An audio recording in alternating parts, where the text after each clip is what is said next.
Maverick News presents The Rick Walker Show. Defrag your mind.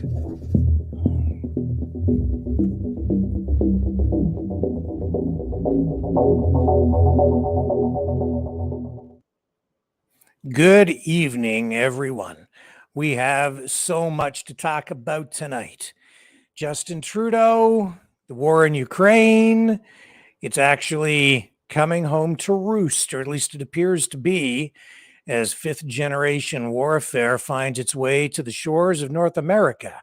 No longer insulated by those oceans, we are now vulnerable to attack, it appears, as the Russians are accused of initiating and engaging in cyber warfare right here in Canada and the United States. I guess our infrastructure has been hacked. Our energy supply is vulnerable. They tapped into computer systems, I guess, that control Canada's natural gas supply. All this as an extension of what is going on in Ukraine. We'll talk about that. I'll talk about it quite a bit, actually. What else? Also tonight,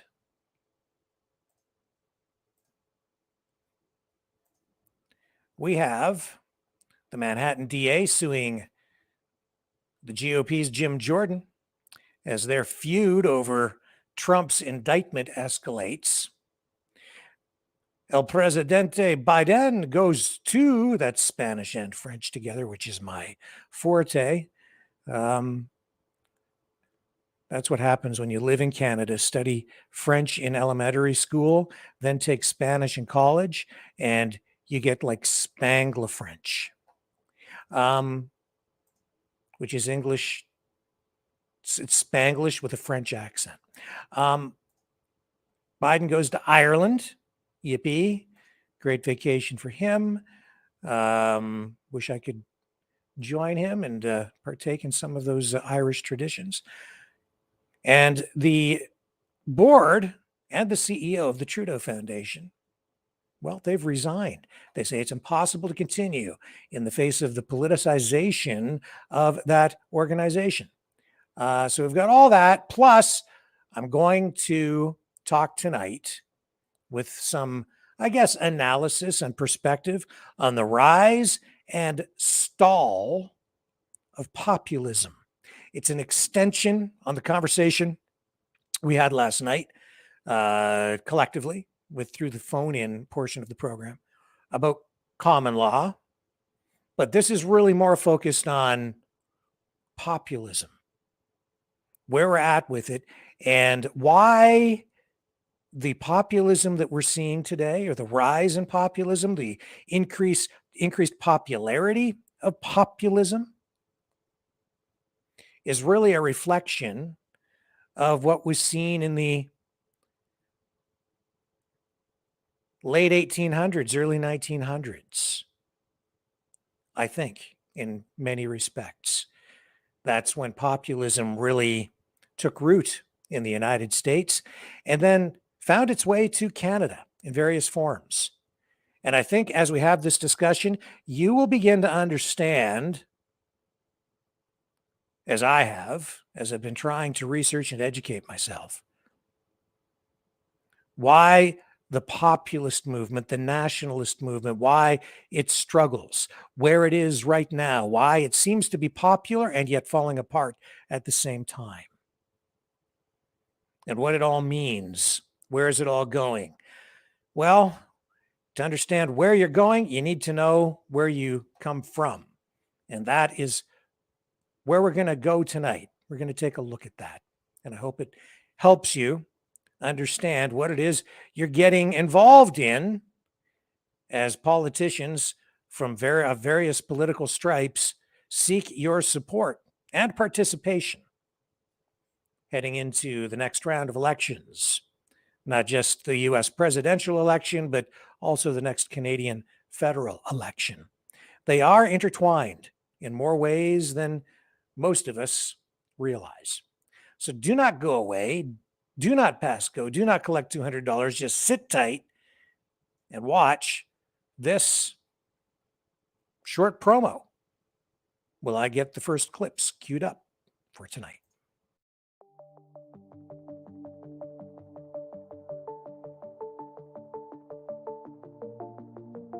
Greetings, brave Mavericks. Our quest for truth continues. We go beyond fake news. Together we expose propaganda. Together we pull others out of rabbit holes. We are maverick thinkers. We are all unique individuals, defenders of individual rights and freedoms, credible, trusted, grounded in reality.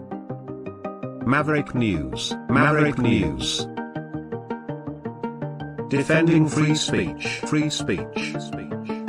Donate at freedomreporters.com. Do it now. Tomorrow may be too late. Maverick News. The world is watching.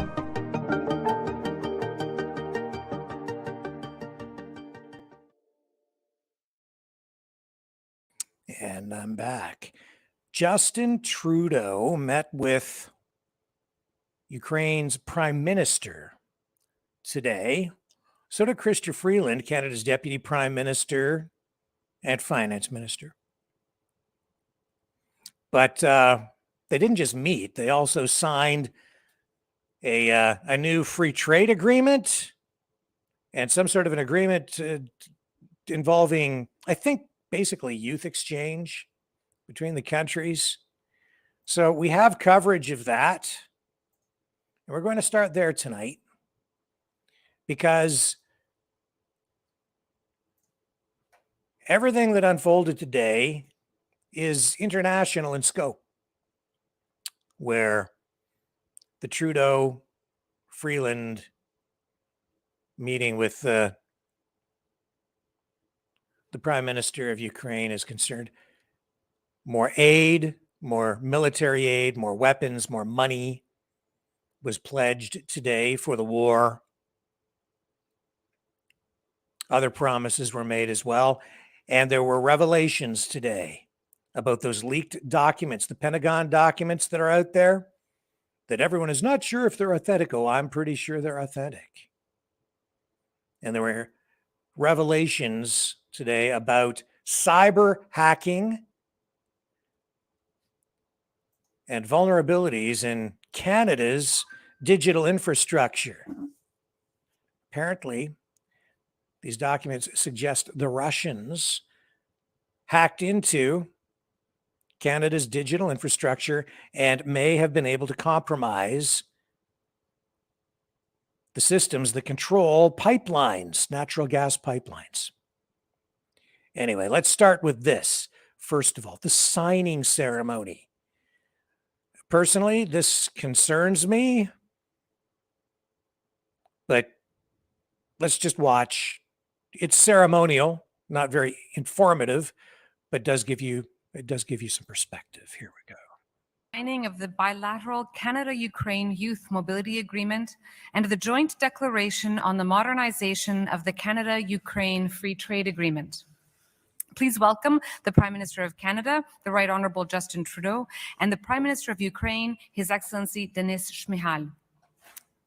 The first signing is the bilateral Canada-Ukraine Youth Mobility Agreement. The signatory for Canada is the Honourable Mélanie Joly, Minister of Foreign Affairs, and for Ukraine, Her Excellency Yulia Kovalyev, Ambassador Extraordinary and Plenipotentiary of Ukraine to Canada. Canada and Ukraine have enjoyed a close relationship. Canada became the first Western country to recognize Ukraine's independence on December 2nd, 1991. Our bilateral relationship is strengthened by warm people-to-people ties rooted in the Ukrainian-Canadian community of 1.4 million people. Prime Minister Trudeau visited Kyiv on May 8, 2022, along with the Deputy Prime Minister Chrystia Freeland and the Minister of Foreign Affairs Mélanie Joly, to mark the reopening of the Canadian Embassy in Ukraine. Depuis le début de l'invasion illégale et injustifiable de la Russie en 2022, Le Canada a fourni à l'Ukraine une aide multiforme, notamment financière, humanitaire, militaire et de développement, ainsi qu'une aide à la paix et à la stabilisation. Le Canada reste fermement attaché à la souveraineté, à l'intégrité territoriale et à l'indépendance de l'Ukraine. This is Prime Minister Shmyhal's first official visit to Canada. His visit marks a new chapter in the historic partnership between our two countries. The second document to be signed is the joint declaration by the governments of Canada and Ukraine on the modernization of the Canada-Ukraine Free Trade Agreement. Le deuxième document qui sera signé est une déclaration commune du gouvernement du Canada et du gouvernement de l'Ukraine sur la conclusion des négociations en vue de moderniser l'accord de libre-échange Canada-Ukraine. Le signataire pour le Canada est le très honorable Justin Trudeau, Premier ministre du Canada, et pour l'Ukraine, son Excellence Denis Shmyhal, Premier ministre de l'Ukraine. The original free trade agreement brought benefits to both our countries. The modernization will allow us to further deepen our bilateral commercial relations for the long term.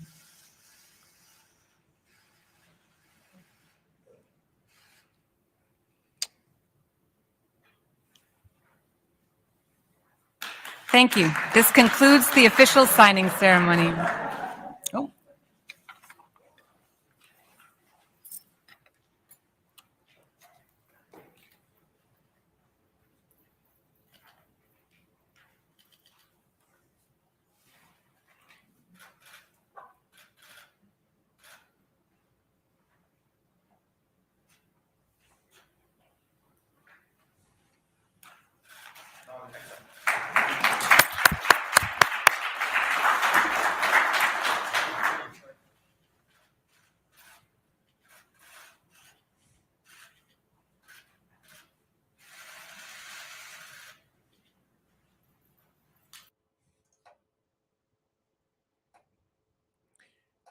Well, I don't share the enthusiasm and excitement, honestly. Not when I see weapons going over there and a war raging that's being honestly, in many respects, led by actual Nazis. And the government just looks the other way. The Canadian government just looks the other way. And we know what kinds of activities they've been engaged in. But hey, we have a new free trade agreement, modernized with Ukraine.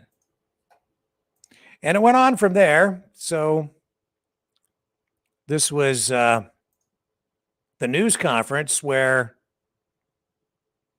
Chrystia Freeland and Justin Trudeau proceeded with an announcement saying that Canada will be sending more, well, they're calling it aid, but it's weapons, money to Ukraine. Here we go.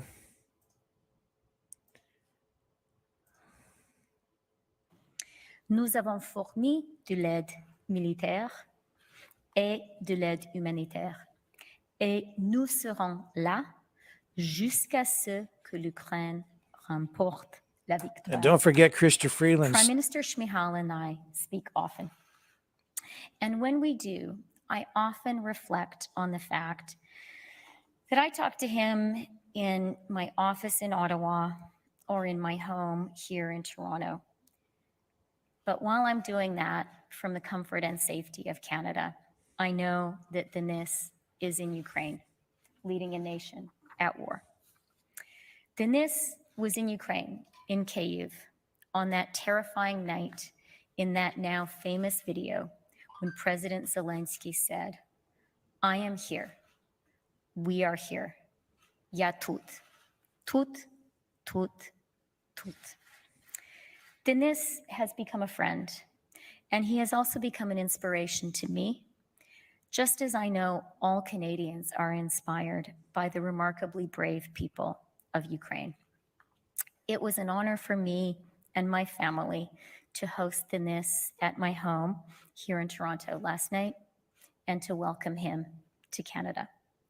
Тому, Денисе, я хочу тобі щиро і сердечно подякувати за твоє лідерство, за твою хоробрість і за твою дружбу.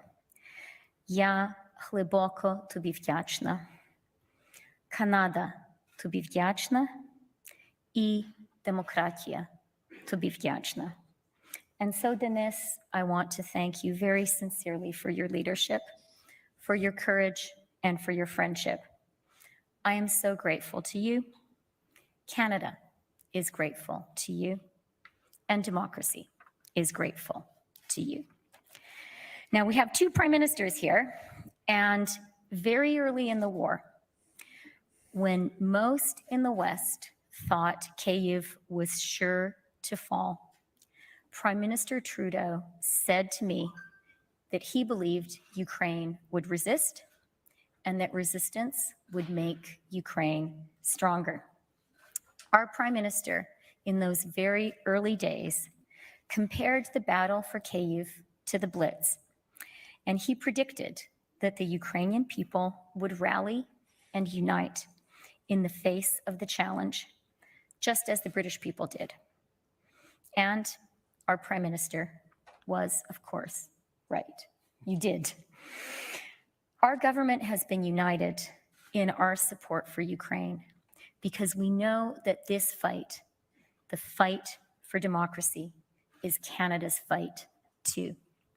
That belief and resolve comes directly from our Prime Minister. So I will now, with very great pleasure, turn it over to Prime Minister Trudeau and to a man to whom democracy owes a very great deal, the Prime Minister of Ukraine, Denis Shmyhal. Дякую. Дякую. Thank you so much. Merci, Christia. Je suis très content aujourd'hui de recevoir le Premier ministre de l'Ukraine, Denis Shmyhal, ici à Toronto. I want to recognize the ministers, Minister Joly, Minister Freeland, thank you for your words, Minister Anand, great to see you, as well as a number of our strong MPs with great Ukrainian communities, Julie Zarowitz, Arif Virani, James Maloney, and of course, Ivan Baker. Good to see you, Alexandra, President of the Ukrainian Canadian Congress, Ambassador, and other dear friends. Ce matin, j'ai profité de l'occasion pour réitérer notre soutien pour les Ukrainiens contre l'invasion brutale de la Russie. On va continuer d'être là pour les soutenir aussi longtemps qu'il le faudra. Le Canada va toujours être là pour défendre nos valeurs comme la démocratie et l'ordre international fondé sur les règles. For more than a year now, Canada has been helping Ukrainians defend themselves by sending military assistance, including tanks and armored vehicles, ammunition, weapons, and other equipment. Today, we're announcing we'll be sending even more weapons. Sourced from Colt Canada, we'll be sending 21,000 assault rifles, 38 machine guns, and over 2.4 million rounds of ammunition. This will help the armed forces of Ukraine continue to defend their freedom and fight for Ukraine's territorial integrity. Something Prime Minister Shmyhal and I discussed today was also the financial situation of his country and the efforts to rebuild Ukraine. To support essential services, including pension payments, purchasing fuel, and restoring damaged energy infrastructure, Canada has now disbursed a $2.4 billion loan announced in our budget 2023. On a aussi parlé des efforts de reconstruction. Et on va continuer d'en parler cet après-midi avec des leaders canadiens du monde des affaires pour voir comment le secteur privé pourra contribuer. Et on a signé une entente sur la mobilité des jeunes. I was going to say we should not quand les overlook forces russes Christian auront quitté Freeland's l'Ukraine et que la situation sera ties to sécuritaire, Ukraine nos jeunes auront l'opportunité de visiter and et not de forget that travailler image au of her Canada et en Ukraine. sporting that C'est une mesure Nazi qui va permettre à nos deux scarf populations de se rapprocher in that encore photo plus. that we've shown on here many times. Another thing that will continue to bring our two countries closer is trade. That's why I was so glad to sit down with Dennis and sign a joint declaration on the conclusion of negotiations for the modernization of the Canada-Ukraine Free Trade Agreement. It is a comprehensive and very, very strong agreement that I know will be a model for the kind of strong engagement that Ukraine can and will have, not just with Canada, but around the world as well. And we're privileged to be, once again, an early friend on that. We're both deeply committed to implement it as soon as possible. It'll strengthen our trade ties and help support Ukraine's economic recovery, not just with Canada, but with the world. Canada has a lot to offer, whether it's skilled workers, technological expertise, or natural resources. I know that during Prime Minister Schmihal's visit, the Saskatoon-based company Cameco signed a major supply contract with Energoatom in Ukraine, building on their partnership agreement. Cameco will provide the necessary uranium to meet Ukraine's nuclear fuel needs until 2035, which will help Ukraine keep the lights on while creating and supporting good middle-class jobs here in Canada. Une autre manière importante de soutenir l'Ukraine, c'est de tenir la Russie responsable de ses actes. Le Canada a maintenant imposé des sanctions sur plus de 2000. So we'll have more from that news conference in a moment, because we definitely need to take a look at these revelations about Russia apparently being able to bring down Canadian government websites. In spite of that, Justin Trudeau says it will not dissuade Canada's support for the war in Ukraine, which brings something to mind.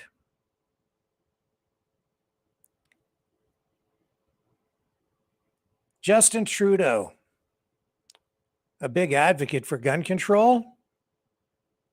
The reality is, I don't think there's any Canadian who has spent more money, who has purchased more guns than Justin Trudeau. And every one of them has a single purpose: to kill human beings. Not for hunting, not for rodent control, not for target shooting. Every single one of them designed with a specific purpose in mind: to kill human beings.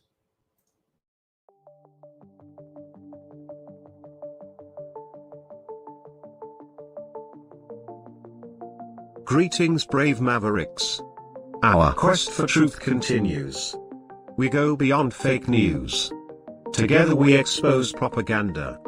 Together we pull others out of rabbit holes. We are maverick thinkers. We are all unique individuals. Defenders of individual rights and freedoms. Credible. Trusted. Grounded in reality. Maverick News. Maverick News. Defending free speech. Free speech. Donate at freedomreporters.com. Do it now. Tomorrow may be too late. Maverick News. The world is watching.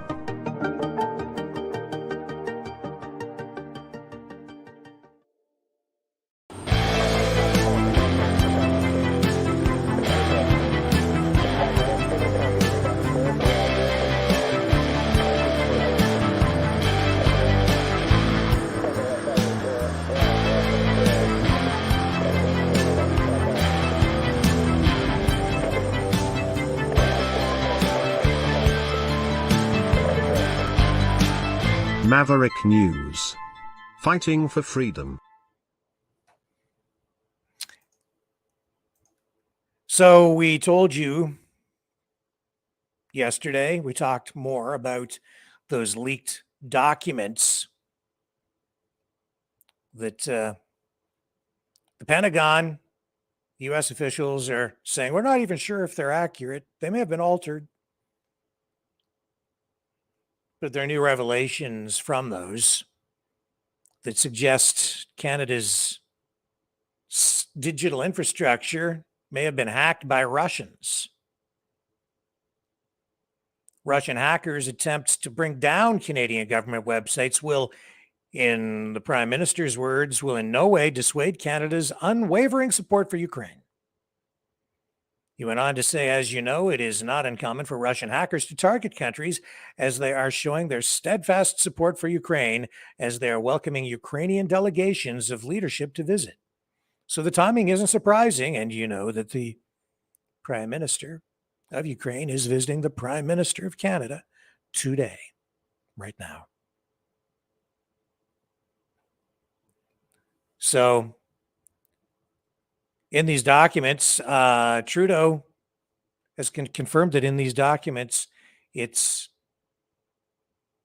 alleged that Russians may have hacked Canadian government websites and have been able to take some websites down. And there is concern about the Russians maybe even gaining access to the software, the programs, the computers that control natural gas pipelines. I think the thing to keep in mind here, or the thing to realize, is that in a very real way, this war in Ukraine, this war between NATO and Russia, has now come home to roost right here in Canada and the United States. Throughout history, North America has been insulated from these foreign wars, even World War II. The bombs were not being dropped here in World War II. When the United States went to war in places like Vietnam and Korea, when Canada joined and also went to war in places like Afghanistan, the bombs were not being dropped here. Chrystia Freeland, just now, during that news conference, talked about being in Canada safe. Well, the people in Ukraine, including the Prime Minister of Ukraine, are staring danger straight in the face every day. Everyone involved in that war over there in danger. Everybody living in Ukraine, the Russian soldiers, the Ukrainian forces, all of them, everyone there, as the country is being ripped apart, literally destroyed, the people's lives are in danger and people are dying there every single day. But we're still relatively safe here. But for the first time, in a very real way, a war is now being waged, and it is being waged here. It's a different kind of war. Yes, we are in World War III. Make no mistake, it is raging right all around us right now. It's just a new kind of warfare. The kinetic war hasn't reached here yet. But this cyber war is now on display for all of us to see because of those leaked documents, because now of this admission from Justin Trudeau that, yes, this is something that is actually happening. And he's saying, but no actual damage has been done. Well, maybe not in a literal sense, but in a larger sense, I think there's damage. Damage in my confidence in our government, in our government's foreign policy. Is this really worth it, folks? Why are we doing this? This is an escalation. My concern from the very beginning is that this thing could spill over into an actual conflict right here. And now you're seeing it. Yeah, it's just digital. It's just digital cyber warfare. There's also information warfare going on.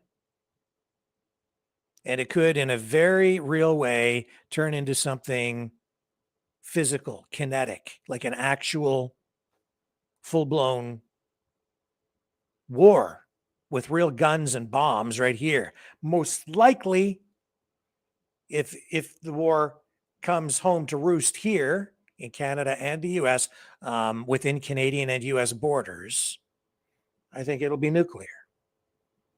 And let's pray it doesn't get to that level.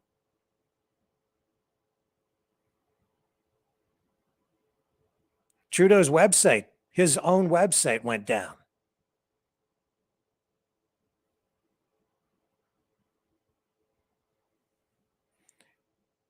And the Canadian Centre for Cybersecurity is investigating and trying to determine exactly what happened, exactly where the attack came from, who took that website down. I think they're sending a message directly to Justin Trudeau himself. And we as citizens should be taking note. Oh, he loses his website. The country, we, all of us, the citizens, the people, average Canadians, all of us, we stand to potentially lose a whole lot more. Not just Canadians, but Americans as well. Take note. This is a very serious, serious escalation.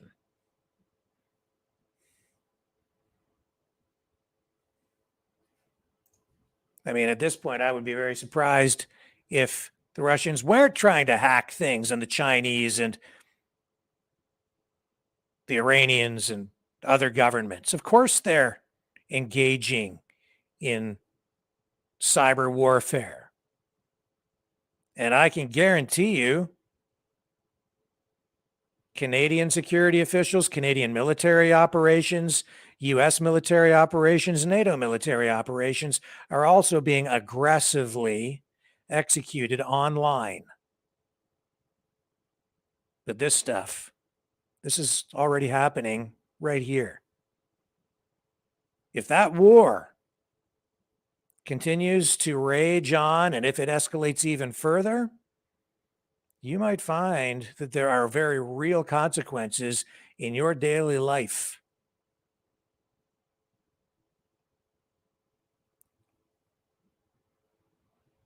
Who knows what they might do? Don't forget, just a few weeks ago, Lori did that special report back in the Reagan era. The United States sent faulty computer equipment, right?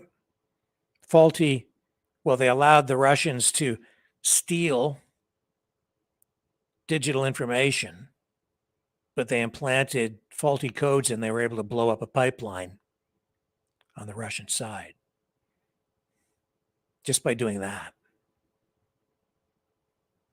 My guess is that the Russians are just sending a warning shot. It's like a shot across the bow. They took down his website. I think they could do a whole lot more than that.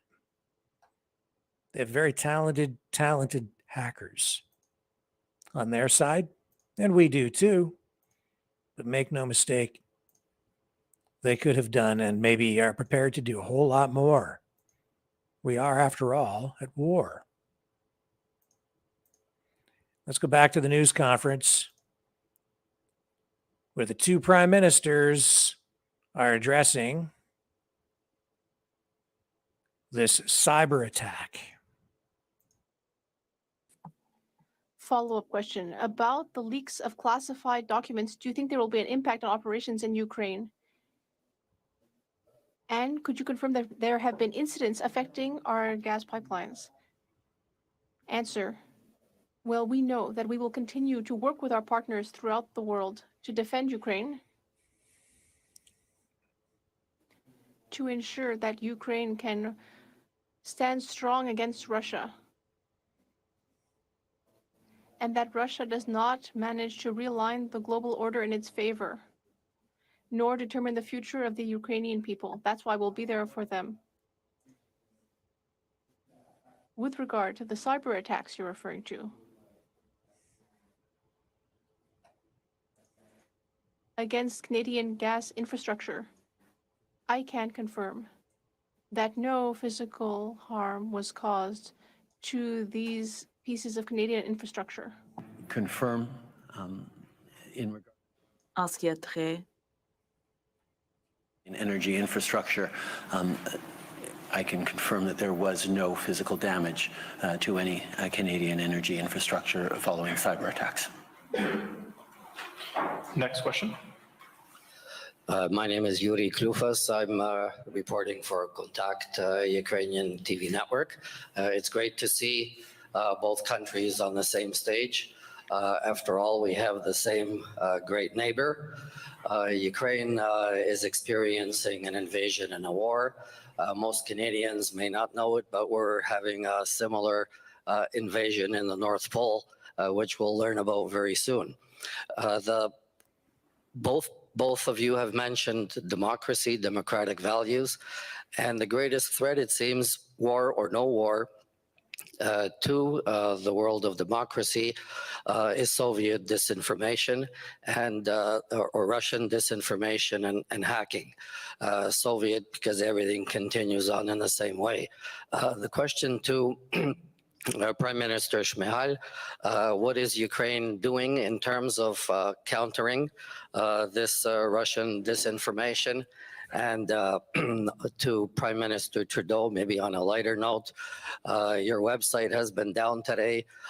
Is that due to Russian hacking? So thank you for your question. I should emphasize that Ukraine for the last 9 years in war with Russia, and it was not only military war in military sense. It was hybrid war, which include all kinds of aggression. Hybrid aggression in sense of migrant influences on the European Union and on the Ukraine, cyber influences, disinformation influences, propaganda influences, and energy blackmailing of Ukraine and European Union. So during the last 9 years, we were under strong and very strong pressure of Russia by the hybrid methods of attack on Ukrainian infrastructure, society. What we have implemented in Ukraine. First of all, we create all the infrastructure to deter Russian propaganda and Russian influences, hybrid influences on Ukrainian society. We closed all their channels for this propaganda and disinformation. Our secret services works for the last years. We work closely with intelligence of European Union, United States, Canada, and we create very strong cyber security centers in Ukraine, anti-propaganda and anti-disinformation center in Ukraine. We work closely with our European partners and share this experience, great European experience, with our partners, and especially in the cyber sphere, in the cyber security, because during these 9 years, Russia many thousand times attacked Ukrainian infrastructure, civilian energy infrastructure by cyber attacks. And during this war, we have hundreds and thousands cyber attacks on our infrastructure. And we may share this experience. We do it. We implement all of these practices and methods. And actually, this is very practical issue and methods. So first of all, I think that our colleagues should take a look and close Russian propaganda and disinformational channels. It's a very important step to stop this disinformation. But they also use other hybrid methods, and you may see it during this war all around the world, because they realize this in Ukraine 10 years ago, but now they have very good practice and they share it on all countries, on all partners. We should be very united very united. Don't believe any their special psychological informational operations, and to go to the victory and to go to stop this Russian propaganda and disinformation. Thank you so much. As you know, it's not uncommon for Russian hackers to target countries as they are showing their steadfast support for Ukraine, as they are welcoming Ukrainian delegations or leadership to visit. So the timing isn't surprising. But in case anyone was wondering, Russia being able to bring down an official Government of Canada webpage for a few hours is in no way going to dissuade us from our unshakable support of Ukraine. Okay. Comme les gens As people probably know, des cyberattaques russes sur des pays qui démontrent leur soutien pour l'Ukraine, particulièrement à des moments comme la visite d'une délégation politique importante comme celle-ci. Mais laissez-moi être extrêmement clair, le fait que pendant quelques heures, il y a eu une page du gouvernement qui a été difficile à accéder, ne va pas nous dissuader en rien d'être présents et toujours là pour en faire plus, pour soutenir l'Ukraine face à ces attaques de la Russie. Last question and follow-up. My first question is for Prime Minister Trudeau. The Mass Casualty Commission has made recommendations to address the issue of intimate partner violence in Canada. Are you considering taking up their recommendations, including appointing a national office that tackles gender-based violence and a national registry of IPV offenders? The Mass Casualty Commission, following the worst ever mass killing in Canadian history, of 3 years ago in and around Portapique, Nova Scotia. The Commission did extraordinary work, 3,000 pages worth of research, reflection, and recommendations. So he's just on to that other subject matter, and we've covered that before, so we'll just move on from that. But that's where things stand tonight. And again, the war has found its way here. It's just getting started. Everybody should ask, is this really worth it? How far will this go? Oh, I don't know. But this is new. We're in uncharted waters. Beware. Maybe more than beware. Red alert. Red alert. The New World Order. Government overreach. The Great Reset. Mainstream media lies. Now more than ever, independent voices are needed. Donate now at freedomreporters.com. That's freedomreporters.com. Maverick News. The antivirus program for your mind.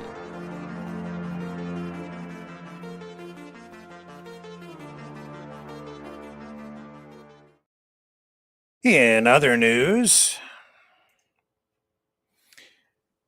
Manhattan District Attorney Alvin Bragg, he's escalating his feud with Republican Jim Jordan. He's for what he calls an unprecedentedly brazen and unconstitutional attack by members of Congress. So he has filed a 50-page lawsuit alleging Jordan has launched a transparent campaign to intimidate and attack. All this happening following the indictment of former President Donald Trump. Trump has repeatedly denied the charges against him. And as we know, he was arraigned last week and entered a plea of not guilty to 34 felony accounts of falsifying business records in the first degree. All of it related to an alleged hush money payment to porn star Stormy Daniels, which his opponents say was all about minimizing damage and controlling the information flow in the 2016 presidential election race.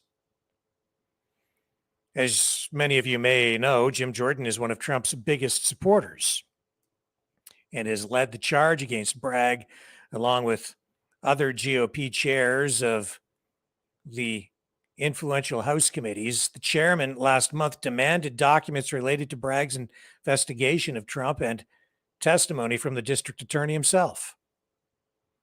Last week, Jordan subpoenaed Mark Pomerantz to give deposition related to his role in investigating Trump and Trump's businesses. Pomerantz is a former prosecutor in the Manhattan District Attorney's Office. He resigned last year over Bragg's reluctance at the time to pursue the case against Trump. Bragg's lawsuit has an objective of stopping the enforcement of the subpoena, arguing basic principles of federalism and common sense, as well as binding Supreme Court precedent, forbids Congress from demanding it.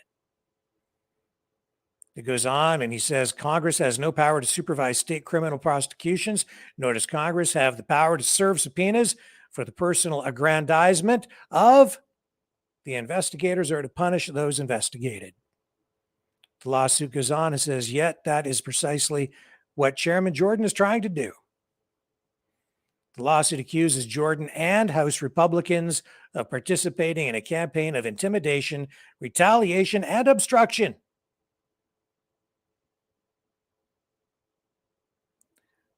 So this is just an ongoing back and forth political game of lawfare.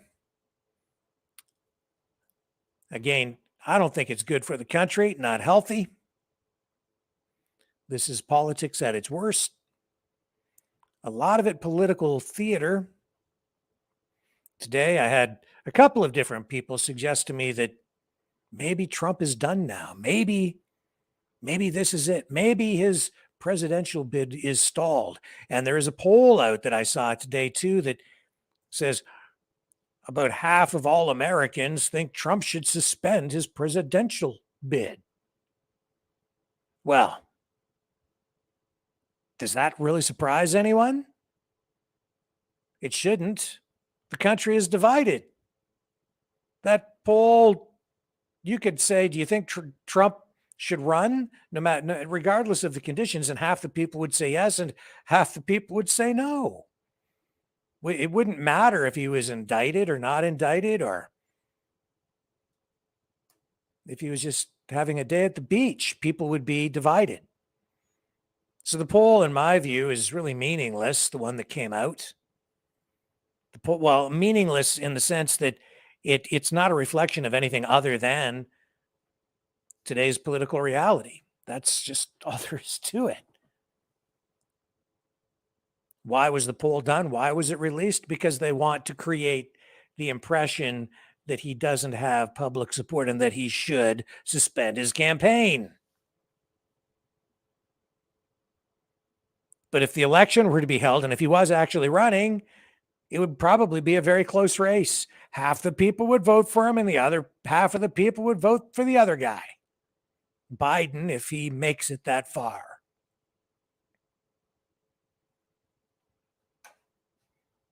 All pretty silly, really. Maybe it is just a distraction. So that we're looking at all of that instead of how the country, our countries are literally falling apart, how the economy is going to pieces. It's so bad, I think that we will be very lucky if we get out of this with just a severe recession. I think that this time around, because of the sanctions against Russia, because of other countries de-dollarizing, because the U.S. currency is losing its status as the world reserve currency, because of rampant, out of control inflation, which is just getting started, which means that people's store of value, their savings, are going to be eroded severely because of all these conditions. And I think rising unemployment is just around the corner in ways that we've not seen in a long time. I think we'll be lucky if we manage to escape with just a severe recession and not a depression. I honestly fear that we are heading into a depression. Nobody really knows for sure, but we've lost our leverage and we have carrying far too much debt. We've been living far beyond our means for far too long. And all of that has been backed up by a petrodollar, which is really just backed up by guns and tanks and fighter jets and ICBMs, nuclear weapons. A US dollar backed up by military might and military bases spread all over the world. And in that regard, really what we're seeing, I think, is the fall or the beginning of the fall of the modern Roman Empire. It's disgraceful, and it was really not needed. Didn't have to go down this way, doesn't have to go down this way. It's this commitment to global conflict, global conquest, really, spreading this neoliberal or liberal democratic, not really democratic at all, this liberal ideology that is predicated on authoritarianism and coercion in order to make other nation states fall into line. It's like a big game with gangsters running it. Hey, would you like to join NATO? You know, be ashamed if something bad were to happen to your country. Better join NATO. We'll protect you. One country after another. How to take over the world one country at a time without firing a shot, while at the same time making a lot of money fighting pointless wars in other smaller countries.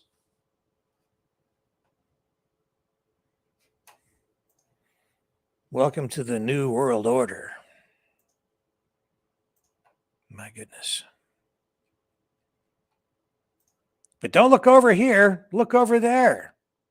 We just indicted the 45th president of the United States. Hope he doesn't run again. Maybe we do want him to run again. Who really knows what the true motives are behind all of this? Who cares? Just look over there.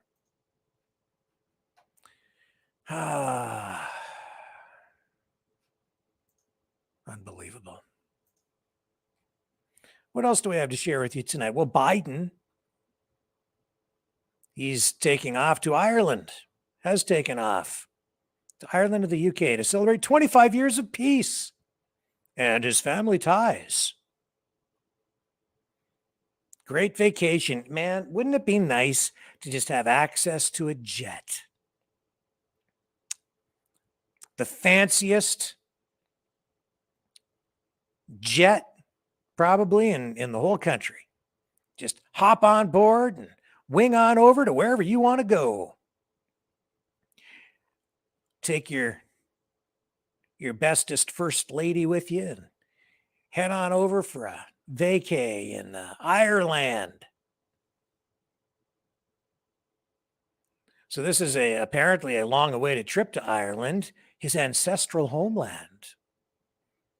It's going to feature a heavy emphasis on family, in addition to diplomacy. This will be Biden's first visit to Ireland as president and mark only the second time an Irish Catholic president has made a visit from the U.S. It comes nearly 60 years after the first Irish Catholic president, John F. Kennedy, became the first sitting commander-in-chief to visit Ireland.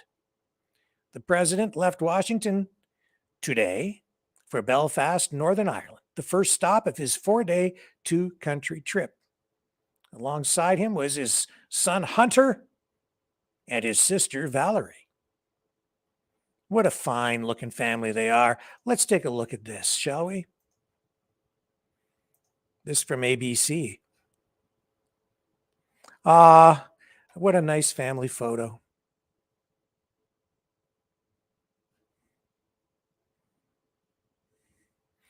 Well, hopefully Hunter takes a lot of pictures.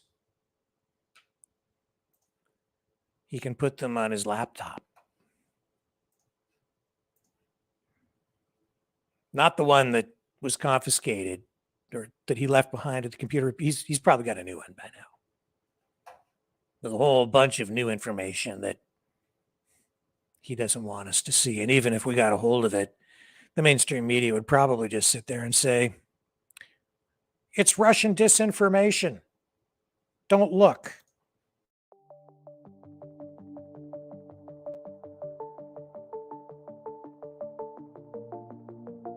Greetings, brave Mavericks. Our quest for truth continues.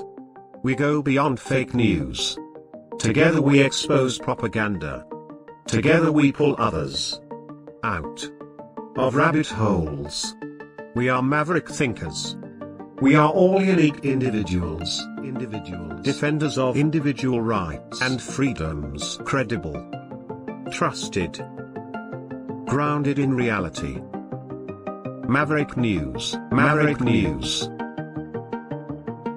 Defending free speech, free speech.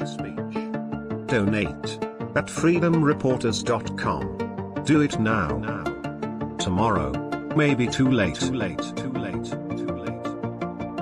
Maverick News. The world is watching.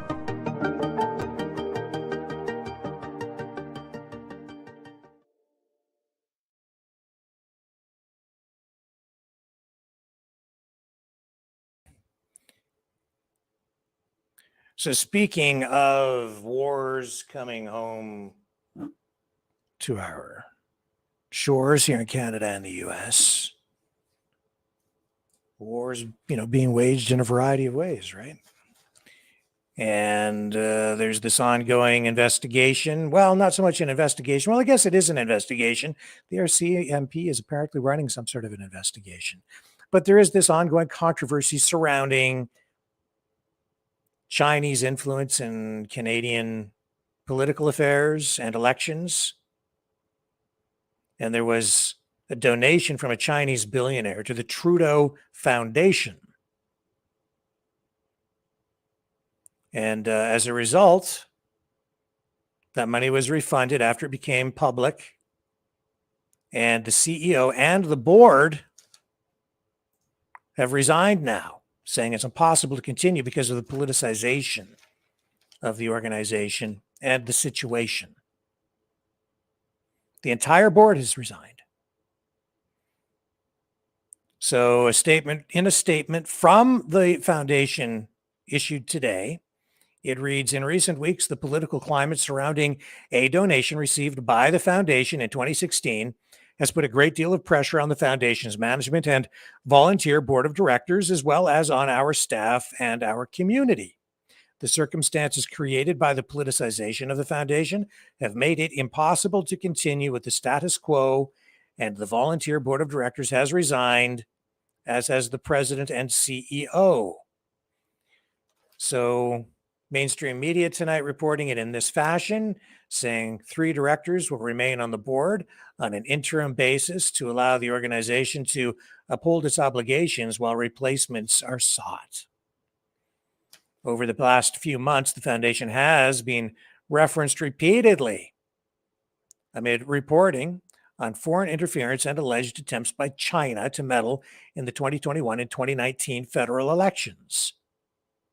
The Globe and Mail reported back in February that the foundation accepted a $200,000 donation 7 years ago from a Chinese businessman who has ties to the Chinese government. And then in March, the foundation announced it would be refunding the donation because of the potential China connection.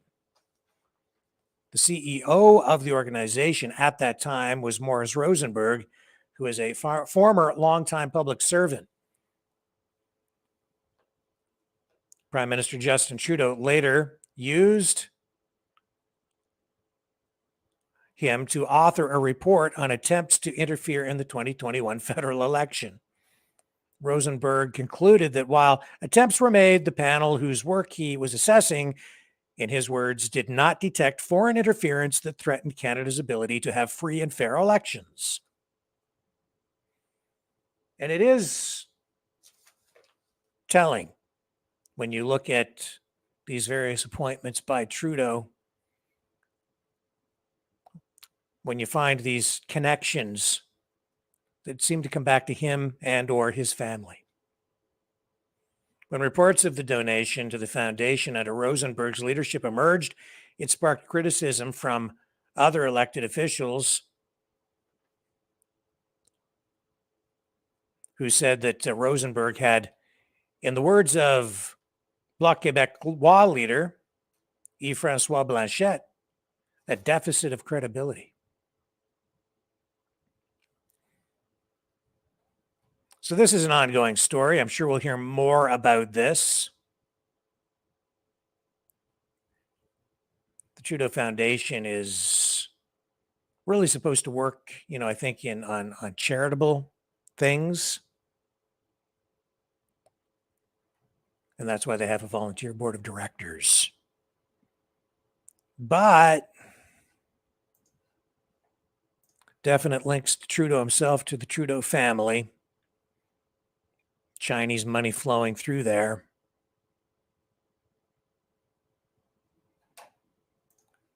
The optics on that are just not good, to say the least. Not good at all. So there's much more coming on that front. We shall see where it goes. Don't go away. When we come back, I'm going to talk about populism. It's more important than maybe you realize. And I'm going to hopefully be able to give you some insight into where we're going in both Canada and the US politically by showing you where we've been and where a lot of what we're experiencing today, where it comes from. So, stay with me. We are Mavericks. We say no to the Trudeau and Biden New World Order. And to bugs. Because bugs are creepy and gross. And people should not eat bugs. Maverick News. The world is watching. Hey, no! To bugs!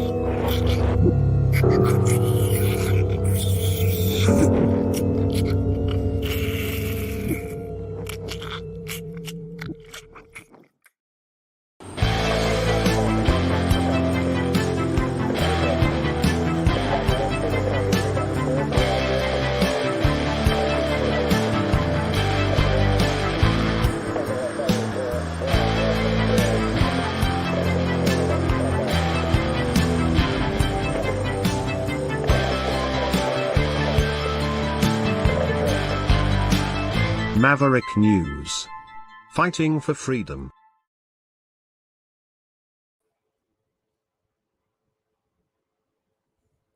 I'm back. Populism. Populism.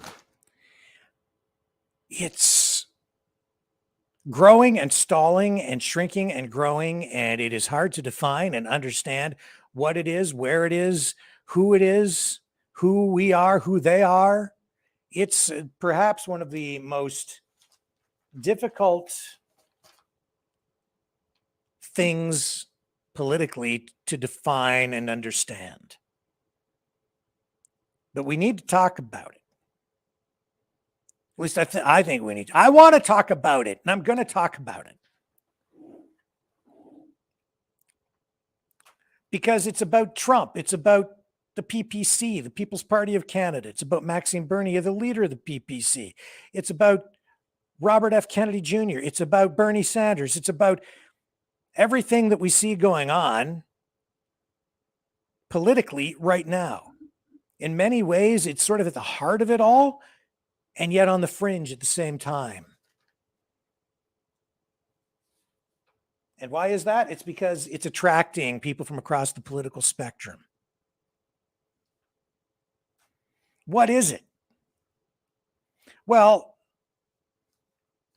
if you look up the definition of what populism is, it's the member, or what a populist is, it's the member of a party or a political party that represents the common people. And that word common keeps coming up. It means slightly different things in different ways, and depending on what context it's used in, but common, the common people, us, common people. Even in Canada, we have the House of Commons, right? House of the people, the people's house. And there's a similar approach in the US. But it's hard to define and understand. I've got a lot of notes that I wrote down during the afternoon when I was thinking about this. Let's try and keep my thoughts straight. And why do I want to talk about it? Because I think largely our audience is made up of populists. I think most of you are in one way or another populists. And yet most of you, or I would say that the demographics of the people watching this program, of the people who are involved in the populist movements in Canada and the US, and even other countries around the world, they come from various political ideologies. Some are on the left and some are on the right. That makes populism very difficult to understand and define. So where did it come from? This is very revealing. Populism here in North America really got its start in the late 19th century, the late 1800s, from about 1860 to 1890. The population in the United States was exploding. In fact, during that period of time, it actually just about doubled. And by 1890, the population in the US was about 62 million people, about double the size of what Canada has right now. And during that time, the economy was booming. It was exploding in a positive way. Jobs were being created. The steel industry took hold. Steel production was increasing. Energy production, coal mining, it was all booming. And because the population was expanding, farmers, well, there was more demand for food, right? Because the population was increasing so quickly. And in order to keep up with the rising demand for food, farmers were beginning to mechanize and use technology to increase productivity and increase yields. How were they doing that? Mostly with steam. But those machines, those steam-driven tractors and harvesters, they cost a lot of money, and a lot of farmers couldn't afford them. So what did they do? They went to the big elite bankers in the East and took out big loans in order to buy these big machines. Most of them thinking that because the economy was expanding so quickly, they would be able to pay those loans off in a short period of time because of the increasing demand for food. But here's where the parallels between those times and today's times begin to emerge. History begins to rhyme as the farmers of those years experienced basically a pretty severe recession. The price of food actually collapsed. And the government really, back in those days, didn't have social programs like we have today, bailout programs for farmers, crop insurance, things of that nature. And there were droughts. So yields actually decreased, and a lot of farmers ended up going bankrupt. And while all of that was going on, the rail companies increased rates. And the common man, the common farmer, all suffered and felt that they weren't truly and fairly represented politically, and that nobody was looking out for their interests. And so during that time period, a lot of things were happening in the economy that, again, rhyme with what we're experiencing today. There was even there were even concerns back then about the viability and the longevity of the currency being used in those days, and whether we should or should not be on the gold standard. So all of this was raging at the time, and so the farmers kind of took matters into their own hands and forced their will upon the system by forming and organizing a populist movement that actually, and you're going to love this, they formed not just a political movement, but an actual party. And do you know what they called it? Oh, the irony. Or maybe the irony of history repeating itself and rhyming. They called it the People's Party. What do we have in Canada today? The People's Party of Canada. Why is it so difficult to define these things? Keep in mind that the People's Party of Canada, started by Maxime Bernier, the leader of the PPC, was actually with the former Harper government, which was conservative in Canada. He ran for the leadership of the Conservative Party, lost by 1%. He was that close to becoming the leader of the Conservative Party of Canada, and then took a lot of his conservative supporters with him over to form the PPC. So to me, being someone pretty conservative in my views politically, the PPC was very attractive, and I thought Maxime Bernier was the guy to follow at the time, because I also felt like the Conservative Party had left me because they had gone too far left. And the PPC was the new home for homeless conservatives. That's the way I viewed the PPC. And I think at the time that's pretty accurate. I think that is what it was. In some respects, that's still part of it, but that's not really where it is anymore. Not in my estimation. And this is my analysis of not only the People's Party of Canada, but the entire populist movement that is underway right now. And for all you freedom fighters out there, you take note, because this, I think, will give you a better perspective on the status of where the freedom movement is at. So by 1891, farmers had formed these populist groups. And what did they do back then? What was their platform? What was their political rhetoric focused on? Well, the People's Party focused on targeting the elites, using exactly that word. And who are the elites? Same elites that they're focused on today, really. The bankers, the big money people. Maybe they didn't use the term globalist so much. Today it's a little bit different because, of course, we've been through World War II, and I think the globalist movement out there is largely based on the remnants of what was left over of Germany, or from Germany after World War II. And you know what I'm getting at there. I think there's a real heavy fascistic element to it. So there is that, but so many similarities, because back then the People's Party was made up of farmers, unions, working groups, working class, the common people. Groups like the Knights of Labor.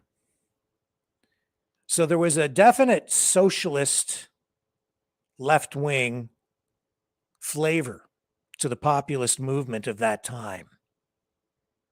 But it wasn't all left-wing. It also attracted some very conservative, more right-wing elements.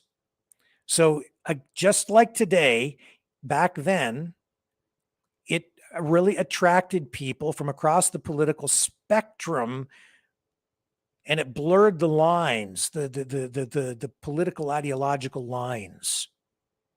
which again made it very difficult to identify, define, and even name. But that's really what was going on. And what did they want? They wanted a lot of exactly the same things. They targeted the same things then that are being targeted now by today's populists. They were pro-labor, pro-working class. They wanted, get this, regulation of railroads. What did we just see in East Palestine, Ohio? What do we keep hearing about in the rhetoric out there?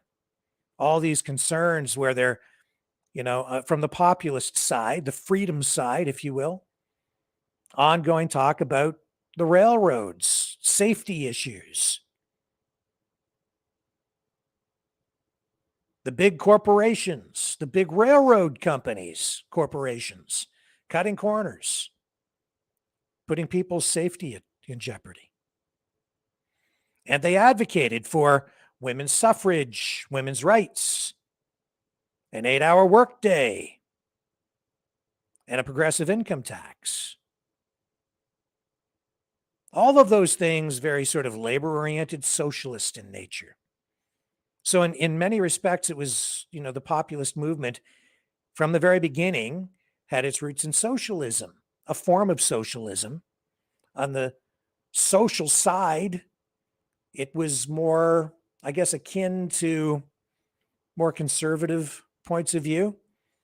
And the movement also did absolutely attract some more of the fringer elements. As Preston Manning of the old Reform Party used to say, a bright light does attract some bugs. And of course, in those days, attitudes socially were a lot different. And so the racist element was fairly strong within certain parts of the populist movement. And I think that there is, to be quite frank and honest, an element of that emerging even today, where there's a lack of tolerance within the freedom movement. Not from everybody, but it's definitely emerged in the last number of months.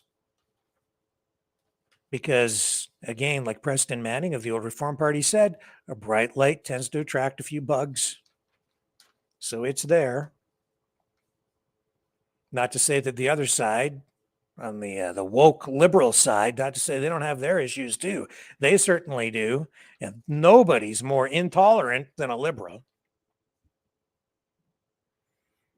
But absolutely some reflections of the past glimmering and coming to the surface here today.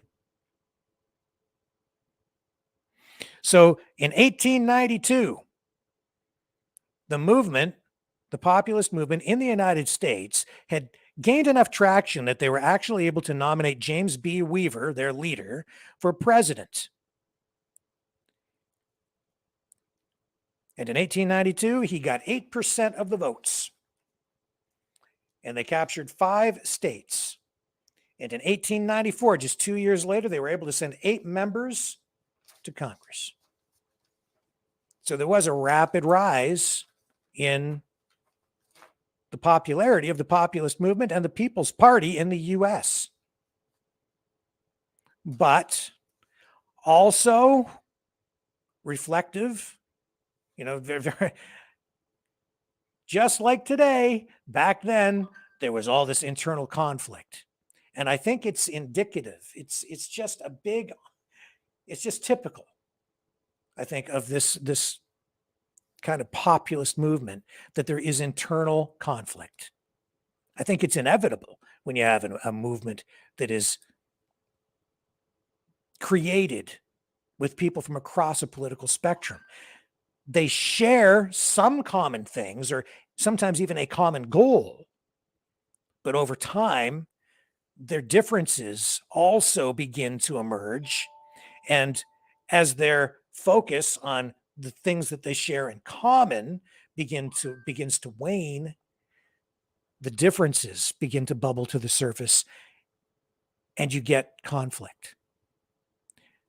I think we've seen that during the pandemic, where the populist movement gained a lot of traction. It became much more popular. A lot of people went to the People's Party. A lot of people joined the freedom movement because of the lockdowns, because everybody was focused on civil liberties issues. Anybody that was worried about freedom, lockdowns, the freedom movement obviously appealed very much to people who had civil liberties foremost in their minds. People like me, probably people like you. But as I've been saying for a long time, what does freedom mean? And where did the word freedom come from? How is it being applied here?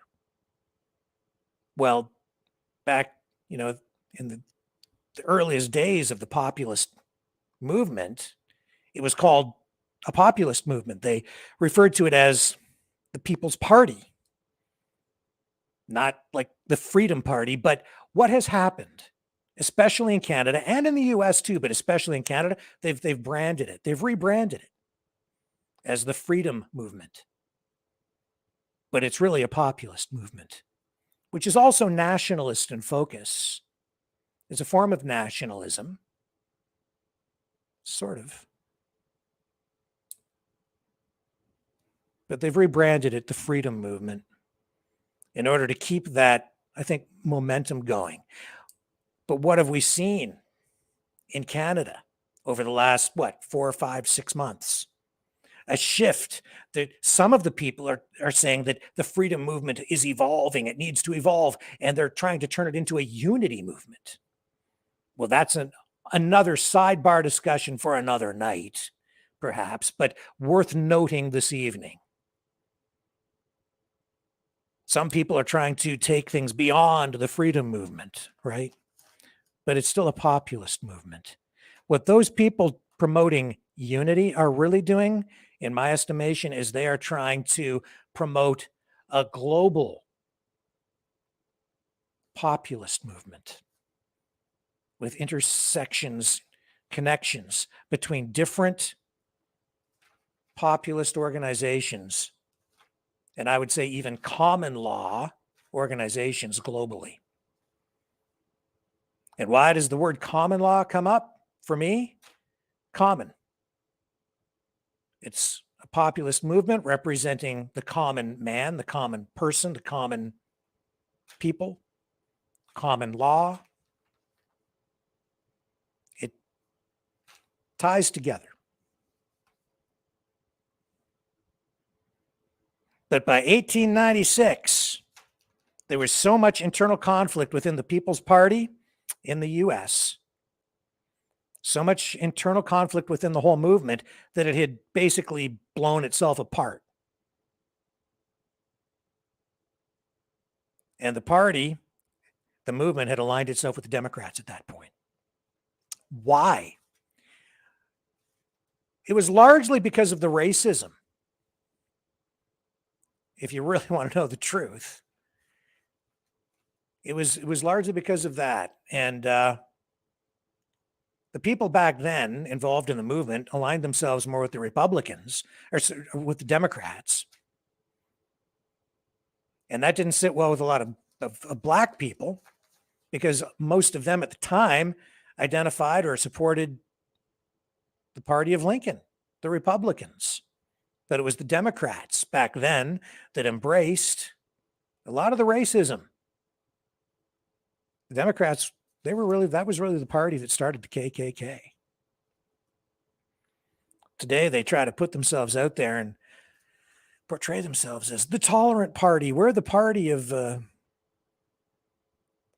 we're the party that represents minorities, and we do the good. They do the bad. No, not really. Not really.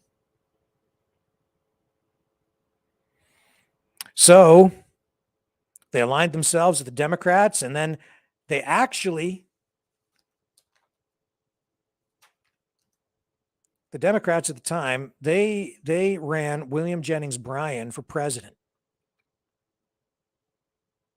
And he was actually populist in focus.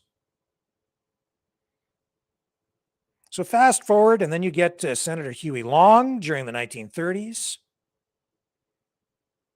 who put forward populist ideas, appropriated them, I guess, in a sense, during the Depression. And a lot of his ideas were very radical for the time. He promoted the idea of capping personal income at $50 million a year in today's dollars, when adjusted for inflation, which is a huge issue today. Maybe we should adjust that figure to like 100 million. By today's dollars, our dollars are losing value so quickly that might actually be proper, or more accurate. But Senator Huey Long, not everybody liked that guy. And he was assassinated in 1936. But his policies, his push for a left-wing socialist populist agenda, they actually forced, the socialist policies of the day, the New Deal, to be pushed even further to the left than they probably would have been otherwise. So you got more socialism injected into the US system at that time because of the populist movement.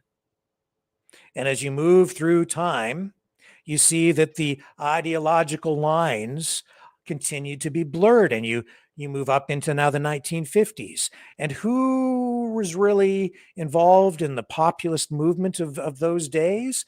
People like Senator Joseph McCarthy. He was, in his own way, a populist.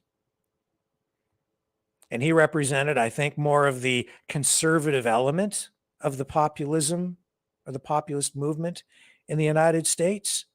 And then you move forward again, and you find people like George Wallace. But of course, it all started way back with James B. Weaver. So I have some quotes from the man himself,